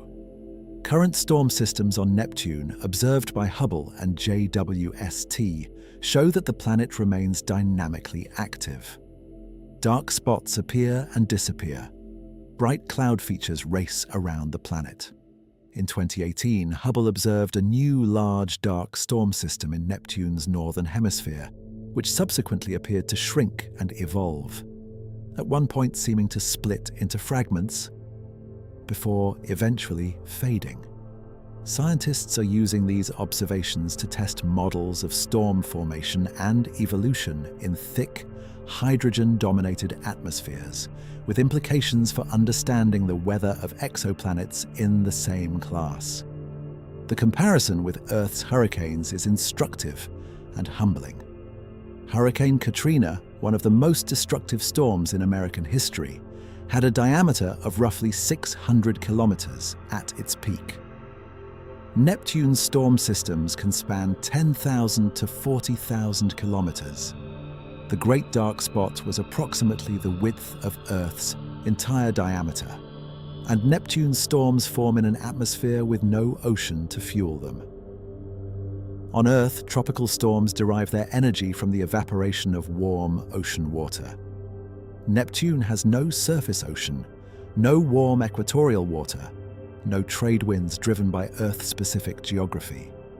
Its storms are pure atmospheric dynamics, pressure differentials, temperature gradients, the Coriolis effect, and the relentless churning of a hydrogen-helium-methane atmosphere, driven by an internal heat source no one fully understands.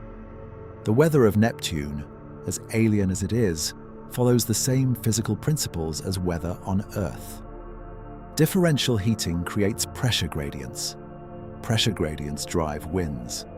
Winds interact with planetary rotation through the Coriolis effect to form cyclones and anticyclones. Condensables, methane here, water on Earth, create clouds and precipitation. Convection transfers heat. The same laws of fluid dynamics and thermodynamics that govern a thunderstorm on a summer afternoon on Earth also govern the ferocious storms of Neptune. The universe is parsimonious with its laws. The same equations describe the familiar and the alien. And in that universality is something deeply reassuring. The universe is comprehensible. Not easy to comprehend, but comprehensible. That is perhaps one of the most profound things that the study of a world like Neptune ultimately teaches us. Not just about that world, but about the nature of knowledge itself. Science is not a catalogue of facts about specific places. Science is the discovery of universal laws that apply everywhere, from a summer thunderstorm in Kansas to a methane cyclone on Neptune, from the crystallization of ice in a freezer to the formation of diamond in a planetary interior, from the gentle blue scatter of sunlight in Earth's atmosphere to the deep azure glow of a methane-rich world 4.5 billion kilometers away. The laws are the same. The universe is one, and understanding any part of it deepens our understanding of all of it. The story of human knowledge about Neptune is, at its heart, a story about extraordinary instruments and extraordinary distances, about the machines we have built to extend our senses across the void, and the remarkable things those machines have revealed. On August 25th, 1989, Voyager 2 made its closest approach to Neptune. The spacecraft passed within 4,950 kilometers of Neptune's North Pole, closer than any spacecraft has come before or since, and as close as any spacecraft is likely to come for decades to come.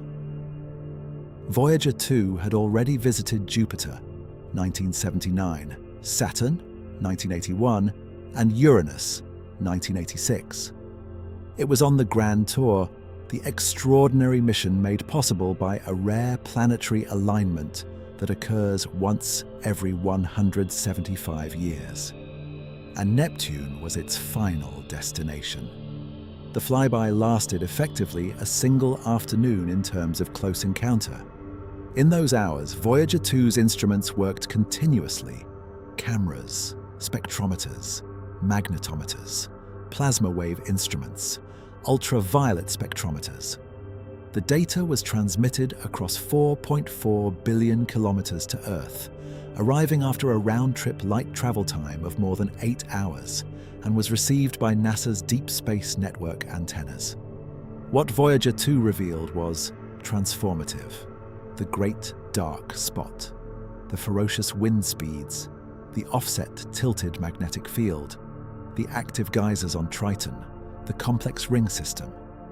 A new moon, Proteus, discovered in pre-encounter images. The detailed structure of the atmosphere. Temperature profiles at multiple atmospheric levels. The images were extraordinary for their time and remain haunting today. Neptune in full color, its azure blue gorgeous and alien. Triton's pale, streaked surface.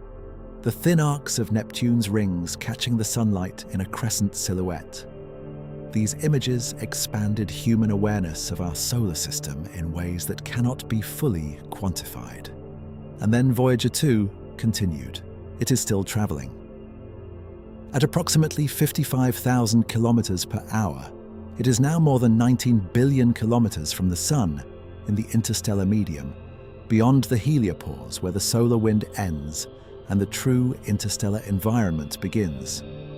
Voyager 2 remains operational as of 2025, still returning data from the interstellar medium, still teaching us about the boundary between our solar system and the broader galaxy.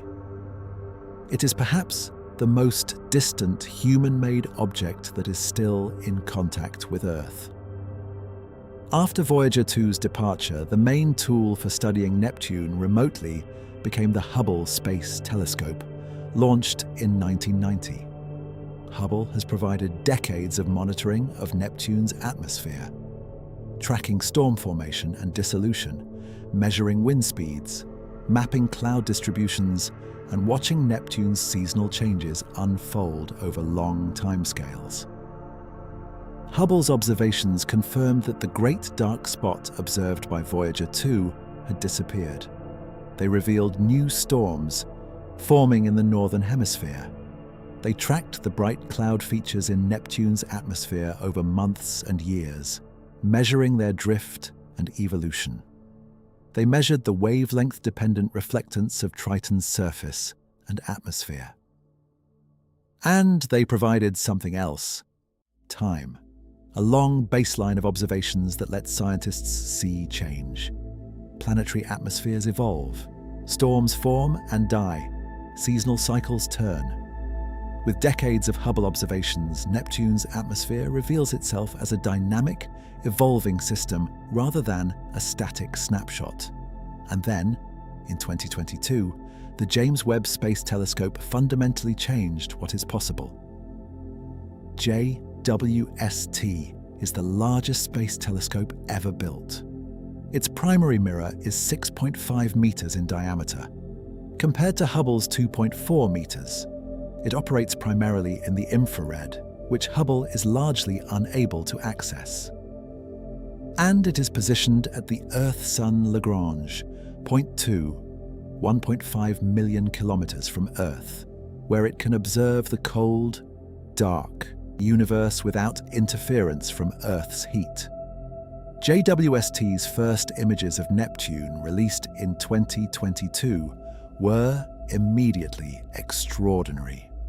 The rings appeared with unprecedented clarity, not just the main ring arcs known from Voyager 2 and ground-based observations, but the full ring system in extraordinary detail, bright and sharp against the dark background. Several of Neptune's moons appeared in the same image, including Triton, glowing brightly in infrared because of methane ice on its surface that reflects sunlight powerfully in those wavelengths. And the planet itself looked different in infrared. The familiar blue of Neptune disappears in infrared observations. Methane absorbs infrared light, making the planet appear dark, where methane is abundant and bright, where it is not. Cloud tops, where methane ice particles reflect infrared light, appear bright. The planet's structure, revealed in infrared, is a completely different picture from the visible light photographs. JWST has also enabled unprecedented temperature mapping of Neptune's atmosphere. Infrared emission from different atmospheric layers encodes temperature information, and JWST's sensitivity allows those temperatures to be measured with greater precision and at finer spatial resolution than any previous instrument. One JWST observation that surprised and excited planetary scientists was the imaging of a polar vortex at Neptune's south pole. A swirling, warm region of atmosphere at the South Pole that had been known from earlier observations but now appeared in far greater detail. This polar vortex is warmer than surrounding regions, driven by the convergence of downwelling air at the pole, a phenomenon driven by Neptune's unusual seasonal dynamics. JWST is also probing Neptune's stratosphere in new ways, detecting trace molecules and measuring their distribution, providing a chemical map of Neptune's upper atmosphere that will inform models of photochemistry and molecular transport in the planet's atmosphere. Future JWST observations of Neptune are planned, and each new dataset adds to our understanding of this extraordinary world. JWST may also contribute to planning any future dedicated Neptune mission by identifying the most important scientific targets and the atmospheric regions most worthy of in-depth study. The future of Neptune science is bright, not just because of JWST, but because of the growing community of planetary scientists, theorists, and mission designers working to understand this world. Laboratory experiments, like the Diamond Rain Confirmation Experiment at SLAC, and ongoing high-pressure physics experiments at facilities around the world, continue to test the conditions in Neptune's interior. Computational models of Neptune's atmosphere and interior grow more sophisticated as computing power increases. And the scientific case for a dedicated Neptune mission, an orbiter and probe, grows more compelling with each new discovery. We know so much more about Neptune than we did in 1989, and we know enough to know that what we do not yet know is extraordinary. Let us return to the question of cold. Not just Neptune's cold specifically, but cold as a fundamental physical phenomenon, and what extreme cold anywhere in the solar system and beyond teaches us about the universe. Cold is not merely the absence of heat, it is a distinct physical regime. At extremely low temperatures, matter behaves in ways that have no parallel in our everyday experience. These behaviors are not curiosities, they are windows into the deep structure of physical reality. Consider superfluidity. Helium-4, cooled below 2.17 Kelvin, becomes a superfluid, a liquid with zero viscosity. It flows without friction. It can climb the walls of containers. It can form spontaneous vortices. These behaviors emerge directly from quantum mechanics. At such low temperatures, the wave functions of individual helium atoms overlap, and the E system enters a macroscopic quantum state governed by Bose-Einstein statistics. The quantum world, normally hidden at the microscopic scale, manifests at the scale of a liquid you could pour. Consider Bose-Einstein condensates, clouds of atoms cooled to billionths of a degree above absolute zero, where they cease to be individual particles and merge into a single quantum entity. First achieved in the laboratory in 1995 by Eric Cornell and Carl Wieman at the University of Colorado, Bose-Einstein condensates are now routinely studied in laboratories around the world. They have revealed profound truths about quantum mechanics, superfluidity, superconductivity, and the nature of matter itself. These are phenomena possible only at extreme cold. And they remind us that low temperature is not a lack of interesting physics. It is a regime of extraordinary physics. In the solar system, extreme cold serves a different but equally important scientific function. It is a deep freeze for chemistry. The outer solar system, Neptune's domain and beyond, is where complex organic chemistry is preserved.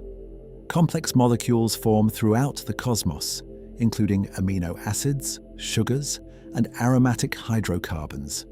In the warm inner solar system, these molecules are quickly destroyed by solar radiation and thermal decomposition. But in the deep freeze of the outer solar system, they persist. The icy bodies of the Kuiper Belt and the Oort cloud are libraries of prebiotic chemistry, the chemistry that preceded the origin of life. Comets, which originate in these cold outer reservoirs, carry this chemistry inward when they visit the inner solar system, seeding the warm planets with complex organic molecules. The famous Rosetta mission's observations of Comet 67P/Churyumov-Gerasimenko found over 100 different organic molecules in its coma, including glycine, the simplest amino acid, and phosphorus, essential for DNA. Triton, as a captured Kuiper Belt object, is itself a frozen sample of this outer solar system chemistry. Available for study in Neptune's orbital vicinity, close enough, relatively, to reach with a spacecraft, unlike the more distant Kuiper Belt objects that require a decade plus of travel time. There is something profound in this. The extreme cold of the outer solar system, the deep freeze that makes Neptune's cloud tops 55 Kelvin, that freezes Triton's surface at 38 Kelvin, that chills the Kuiper Belt to 30 to 50 Kelvin, is not merely an inhospitable environment. It is a preserve, a cosmic archive, a freezer that holds, intact, the chemistry of the early solar system. The building blocks of life, preserved in ice for 4.5 billion years. When we study Neptune and its neighborhood, we are not just studying a distant, cold planet. We are studying the chemistry that may have contributed to the origin of life on Earth. The organic molecules that comets bring to the inner solar system were first formed in conditions not unlike those in the outer solar system's ice and cold. Neptune's realm is a museum of prebiotic chemistry, kept frozen by the universe itself. And cold has something else to teach us about the limits of our knowledge. Absolute zero. 0 Kelvin minus 273.15 Celsius is the most fundamental temperature limit in physics. It is not just very cold, it is the coldest anything can be. It is the floor, the end of the scale. At absolute zero, all classical thermal motion ceases, and only quantum mechanical zero-point energy remains. The third law of thermodynamics, one of the fundamental laws of the universe, states that it is impossible by any finite process to actually reach absolute zero. You can approach it asymptotically. You can get within billionths of a degree, as we do in laboratory experiments. But you can never quite arrive. This impossibility is not a technological limitation.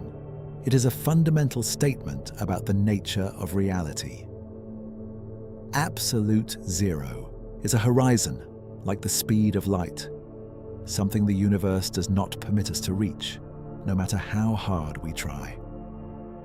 The cosmic microwave background at 2.7 Kelvin is cold. Triton at 38 Kelvin is cold.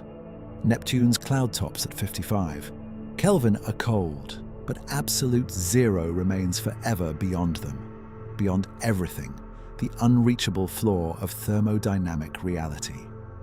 In a strange way, cold is where the universe reveals its most fundamental limits. Hot enough, and you can ionize atoms, fuse nuclei, create matter from energy.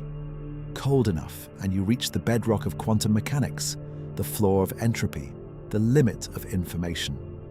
Cold is not empty. Cold is full of the deepest physics of all. Let us look forward, because the story of Neptune is not finished. In many ways, it has barely begun. The 2023 to 2032 Planetary Science Decadal Survey, the roadmap document that guides NASA's priorities for solar system exploration, produced by the National Academies of Sciences, Engineering and Medicine, placed a Uranus orbiter and probe mission as the top priority large strategic mission for the decade. This is a landmark recommendation because it puts ice giant exploration formally at the center of planetary science priorities in a way it has never been before.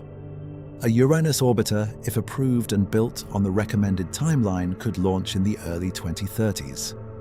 The mission would carry a suite of science instruments, cameras for visible and infrared imaging of Uranus and its moons, spectrometers to analyze atmospheric and surface composition, magnetometers to map the magnetic field, a radio science system for precise gravitational and atmospheric measurements, and an atmospheric probe that would parachute into Uranus's atmosphere and measure temperature, pressure, and composition directly as it descends. The probe element is especially exciting from a scientific perspective. An atmospheric probe of an ice giant would provide the first direct measurements of the deep atmosphere, not remote sensing from space, but in situ measurement from inside the atmosphere itself. It would settle questions about atmospheric composition ratios that remote sensing cannot resolve. It would measure the vertical temperature profile with precision. It would directly detect the presence and abundance of molecules like water, ammonia, and hydrogen sulfide at depths below the cloud layers. The Galileo probe at Jupiter in 1995 transformed our understanding of Jupiter's atmosphere in ways that revolutionized giant planet science. A Uranus probe would do the same for ice giants. And what about Neptune? Neptune was identified as a priority for future exploration in NASA's long-range planning documents, and several mission concept studies have been carried out. The Neptune Odyssey concept, a flagship-class orbiter and probe mission, was one of the most thoroughly studied, proposing a multi-year orbital tour of the Neptune system, including close observations of Triton.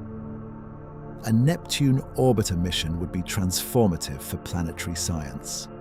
The travel time to Neptune at current propulsion capabilities is approximately 12 to 14 years, significantly longer than to Uranus. Mission planners have explored the use of gravitational assist flybys of Jupiter to reduce travel time, as well as aero capture at Neptune, using the atmosphere to slow down and enter orbit without needing to fire enormous rocket engines. To reduce the fuel mass required, Neptune Odyssey proposed studying Neptune's atmosphere, interior, magnetic field, ring system, and moons over an extended orbital period. Key science goals included understanding the source of Neptune's internal heat, characterizing the structure and composition of the interior, mapping the magnetic field in detail to understand the shell dynamo, searching for evidence of active geological processes on Triton, and investigating whether Triton has a subsurface ocean. The challenge of these missions is practical. They are expensive. Neptune is extraordinarily far away. A Neptune orbiter, even with the most optimistic propulsion assumptions, would take more than a decade to arrive. The communication delay, over 4 hours each way at maximum distance, requires the spacecraft to be highly autonomous. The low solar power available at Neptune's distance means the spacecraft must use radioisotope thermoelectric generators, converting the heat of radioactive decay into electricity. These are solvable engineering challenges. Every outer solar system mission has faced them, and everyone has succeeded brilliantly. Voyager 2 is still operating after nearly 5 decades. Cassini orbited Saturn for 13 years. New Horizons flew past Pluto after 9 years of travel and continues into the Kuiper Belt. The Juno spacecraft has been orbiting Jupiter since 2016. We know how to build these missions. We know how to operate them. We know how to receive their data across billions of kilometers of space. What we need is the will, the funding, and the patience. Future technology may also accelerate outer solar system exploration. Solar electric propulsion, using large solar panels to power ion thrusters, is becoming more efficient and powerful, extending its useful range further from the Sun. Nuclear electric propulsion, using a nuclear reactor to power ion thrusters, could provide far more thrust and thus much shorter travel times for outer solar system missions. Advanced aerocapture techniques could reduce the fuel burden of entering orbit around distant planets. Some researchers have even proposed more exotic approaches, mission concepts using close gravitational assists around the Sun, flying the spacecraft close to the Sun to pick up a massive velocity boost before heading outward, could potentially reduce travel times to Neptune dramatically, though the engineering challenges of such solar flyby are significant. Farther in the future, concepts for in-situ exploration of ice giant interiors, probes that could survive deeper atmospheric entry, or even new physics-based ways of probing planetary interiors from orbit using gravity gradiometry or seismology, might one day give us direct information about the deep interior that even the most ambitious orbital mission cannot currently provide. There is also the question of international collaboration. The European Space Agency has explored concepts for a Neptune-Triton mission as part of its science program planning. Joint NASA-ESA missions to the outer solar system have been highly successful. Cassini-Huygens being the most celebrated example, a mission so ambitious and so productive that it is still cited as a model for what international collaboration can achieve in planetary exploration. A joint mission to Neptune combining NASA's deep space operations experience with ESA's instrument expertise and mission management capabilities could accelerate the timeline and expand the science return beyond what either agency could achieve alone. The prospect of such a mission, spacecraft leaving Earth in the 2030s, spending years traveling the outer solar system, arriving at Neptune in the 2040s or 2050s, spending a decade in orbit studying this extraordinary world, fills planetary scientists with a particular quality of excitement, a long horizon excitement, an excitement that knows it must wait, but is sustained by the knowledge that the waiting is worthwhile. Some of the scientists who will analyze the data from a future Neptune orbiter are currently in graduate school or even still in high school. They do not yet know that Neptune will be their life's work. They do not yet know the extraordinary beauty and complexity of what awaits them. But it is there, patient, blue, rotating slowly in the outer darkness, waiting. Science is a human activity. This seems obvious, but it is easy to forget when we talk about billions of kilometers and thousands of Kelvin and exotic states of matter. Beneath all the physics and chemistry and orbital mechanics, there are people. People who have dedicated their lives to understanding a world they will never visit, can barely see, and can only probe with the most indirect methods imaginable. Why do they do it? Carolyn Porco, who led the imaging team for the Cassini mission to Saturn, once said that the universe imposes no obligation on us to understand it. It will go on regardless of whether we pay attention. And yet, we pay attention. We build telescopes, we launch spacecraft. We spend billions of dollars and decades of effort to learn what Saturn's rings are made of, or what Titan's lakes contain, or what lies at the heart of Neptune. This impulse to understand, to explore, to push the boundaries of the known, is one of the most distinctively human things about us. It is not survival. It is not reproduction. It is something beyond immediate utility.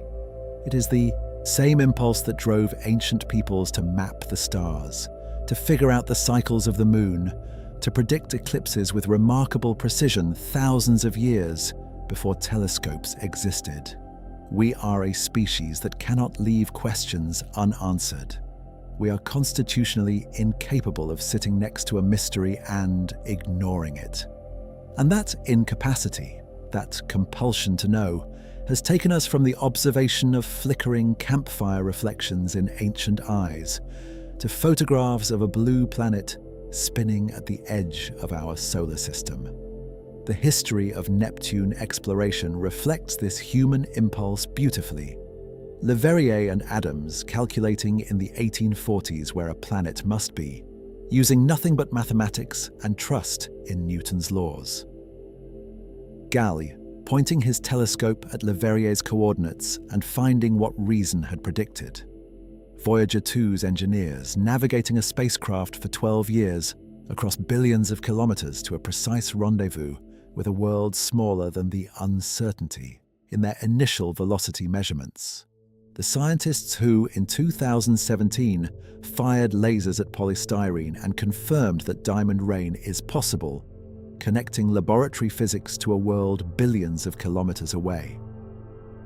Each of these people, in their own time and with their own tools, was doing the same thing, paying attention to the universe, demanding that it reveal its secrets, refusing to accept that the cosmos is simply too large and too remote to understand. And each of them was rewarded with something extraordinary. There is something important to say here about the nature of scientific knowledge as it applies to a world like Neptune. Everything we know about Neptune, every number, every measurement, every model, is the product of inference, indirect measurement, remote observation, mathematical deduction from observable consequences. We have never touched Neptune. We have never sampled its atmosphere. We have never put instruments into its interior. We know Neptune the way a doctor knows what is happening inside a patient's body from an MRI scan. Remarkably well through astonishingly clever indirect methods, but without ever opening the patient up. This is not a weakness of the science. It is a demonstration of the extraordinary power of scientific reasoning. The fact that we can measure the temperature of Neptune's upper atmosphere with confidence, that we can constrain the composition of its interior from its density and gravitational field, that we can predict the presence of diamond from the known properties of carbon under pressure. These achievements represent the culmination of centuries of physical understanding applied with breathtaking skill. Every measurement of Neptune is an act of translation. Light from a distant world, transformed by our instruments and our mathematics into numbers that correspond to temperatures, compositions, velocities. The universe speaks in light, and we have learned to listen.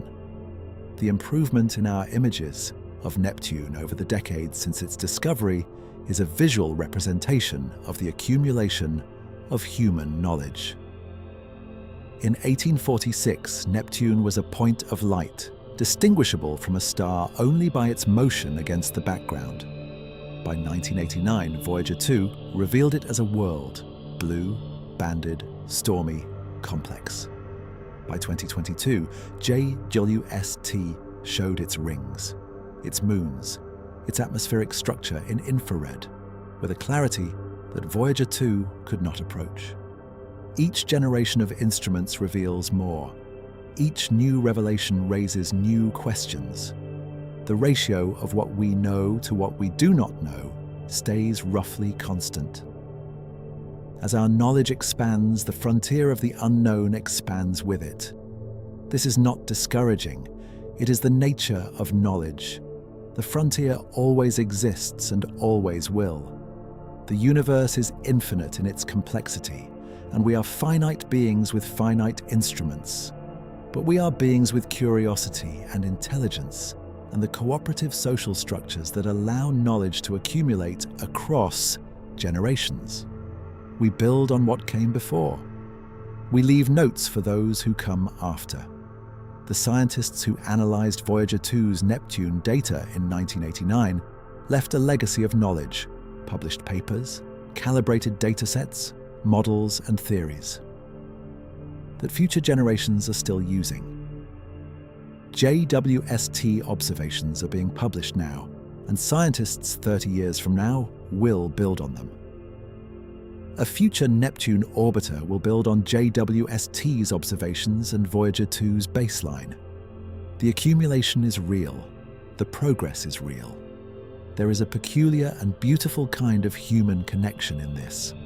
A researcher in the 1990s who spent years analyzing Voyager 2's magnetometry data to understand Neptune's magnetic field shared something, a curiosity, a question, a piece of a puzzle. With a researcher in the 2020s using JWST observations to constrain Neptune's stratospheric temperatures, and with a researcher in the 2050s who will receive data from the first Neptune orbiter and finally measure the magnetic field continuously over years, rather than in a single flyby snapshot. These people will never meet. They are separated by decades, possibly by different nationalities, certainly by different instruments and methods. But they are united by the same question. The same object, the same blue dot at the edge of the solar system, patiently revealing its secrets, one careful measurement at a time. Science at its best is a conversation across time, and Neptune is one of the subjects of that conversation.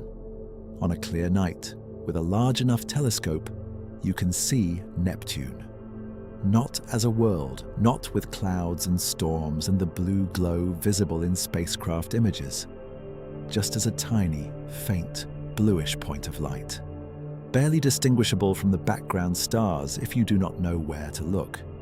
But knowing what that point of light contains, knowing about the diamond rain and the ionic ocean and the alien magnetic field and Triton's geysers and the methane cirrus and the possibility of a subsurface ocean and all the extraordinary complexity packed into that tiny dot, changes how you see it. That is what science does. It transforms how you see things. It takes a point of light and makes it a world.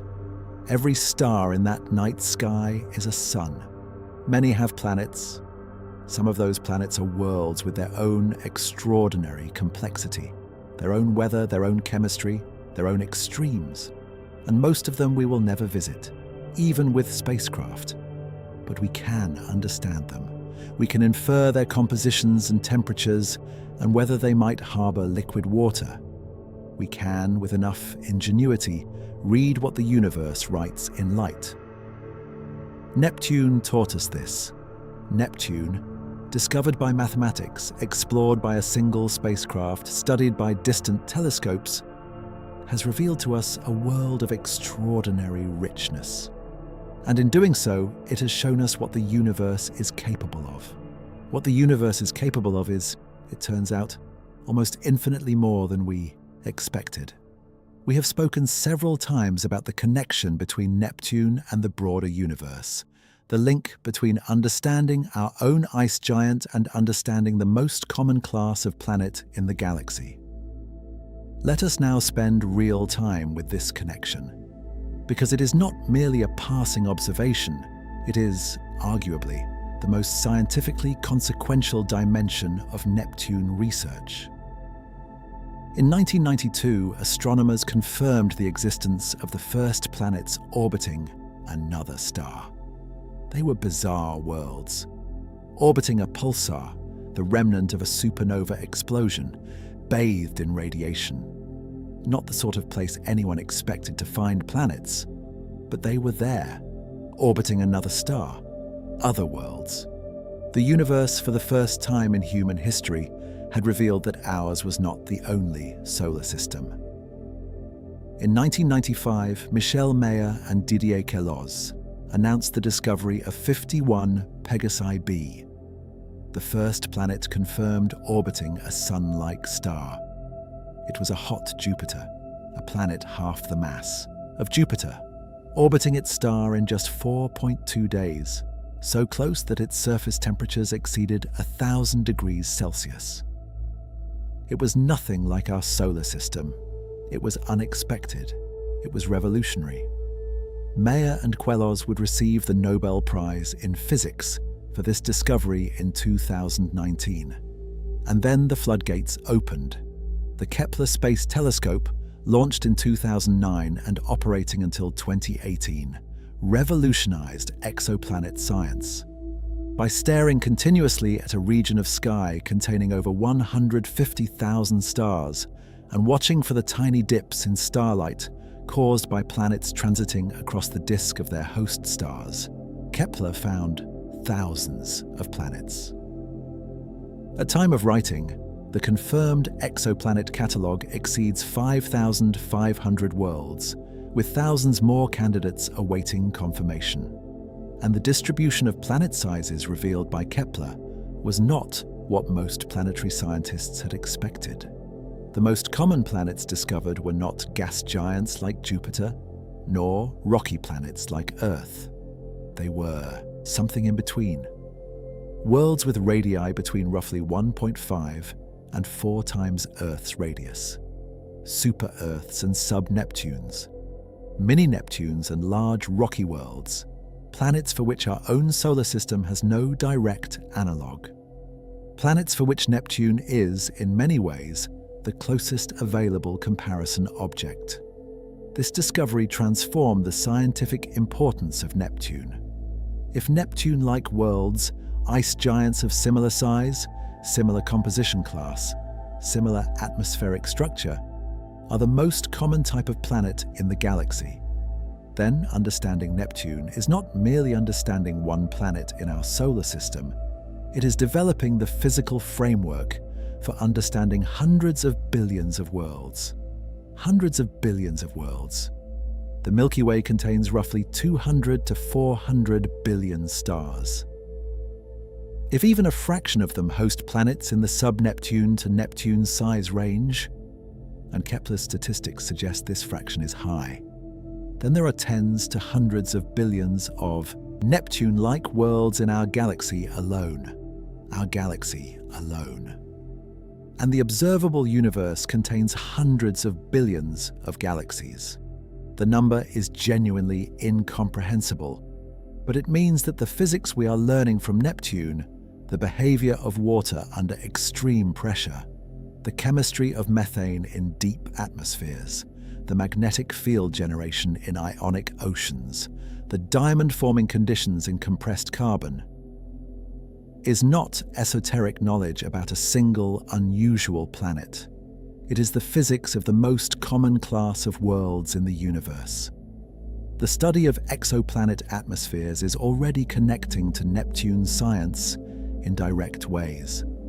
Space telescopes like Hubble and JWST are able to observe transiting exoplanets, planets that pass in front of their host stars as seen from Earth, and analyze the starlight filtered through the planet's atmosphere during the transit.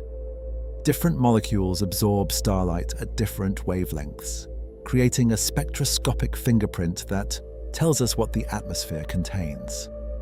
JWST has already produced the most detailed exoplanet atmosphere observations in history.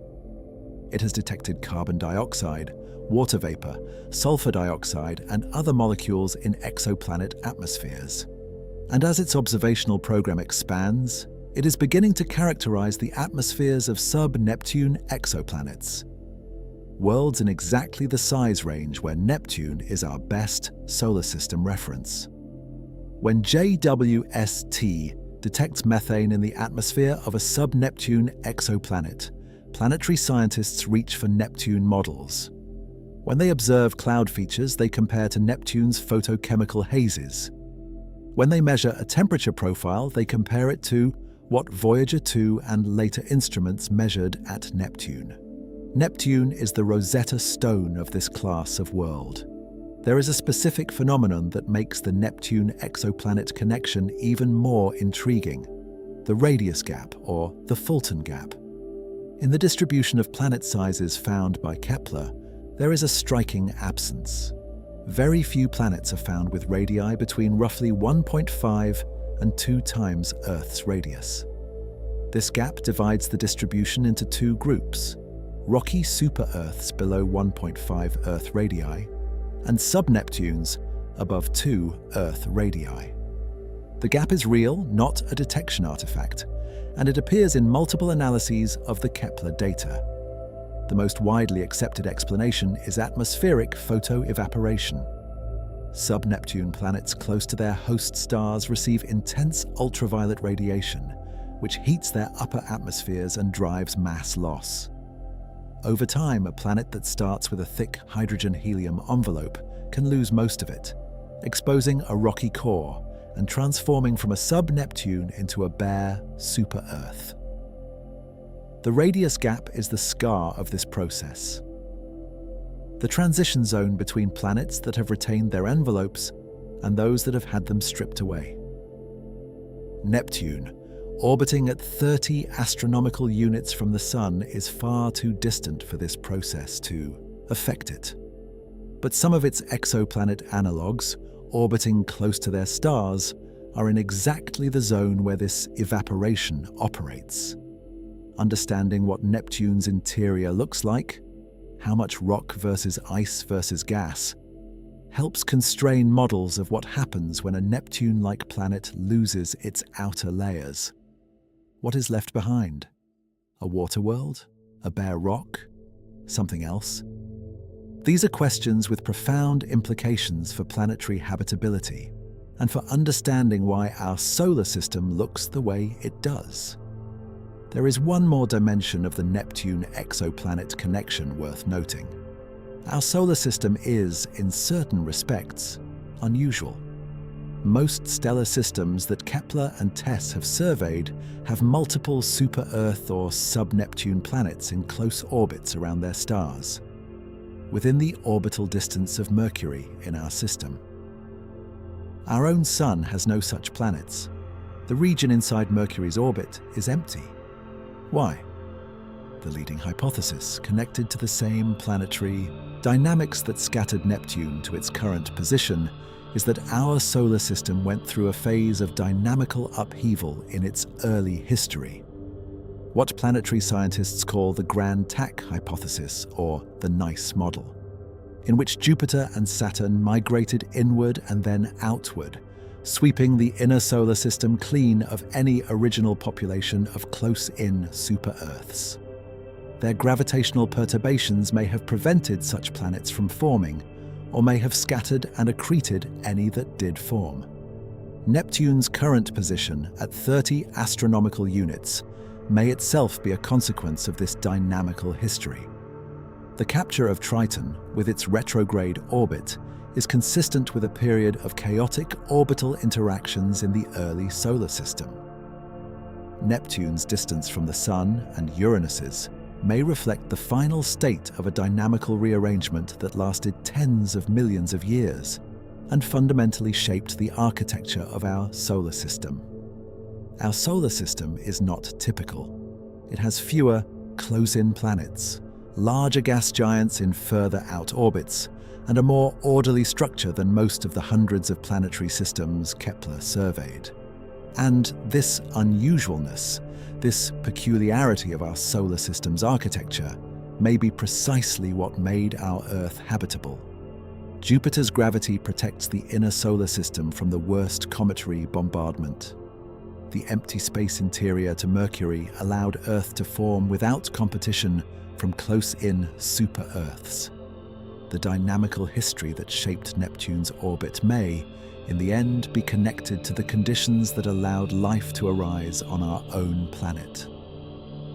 Neptune, at the far edge of our solar system, is tangled into the deepest questions about why Earth exists and why life was possible here. Every part of the solar system is connected to every other part. Neptune is not a footnote. Neptune is a chapter in the story of our own existence. And that, finally, is why we care about a distant, cold blue world at the edge of our solar system. Not just because it is beautiful, though it is. Not just because it is scientifically fascinating, though it is. But because understanding it is part of understanding ourselves, our origins, and our place in a universe far larger and far stranger and far more wonderful than any of us can fully comprehend. We have traveled far tonight. We began with a faint point of light at the edge of our solar system. We have explored a world of extraordinary blue beauty, of ferocious winds and magnificent storms. We have descended through layers of methane cirrus and hydrogen sulfide clouds, through exotic states of water and ammonia, past falling diamonds and ionic oceans, all the way to a core as hot as the surface of a star. We have visited Triton, the captured wanderer, frozen and yet alive with geysers.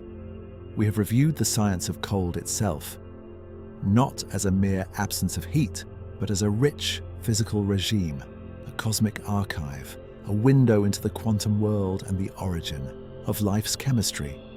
And we have asked our central question: is Neptune the coldest place in the solar system? The answer, as with all the best scientific questions, is complicated, beautiful, and incomplete.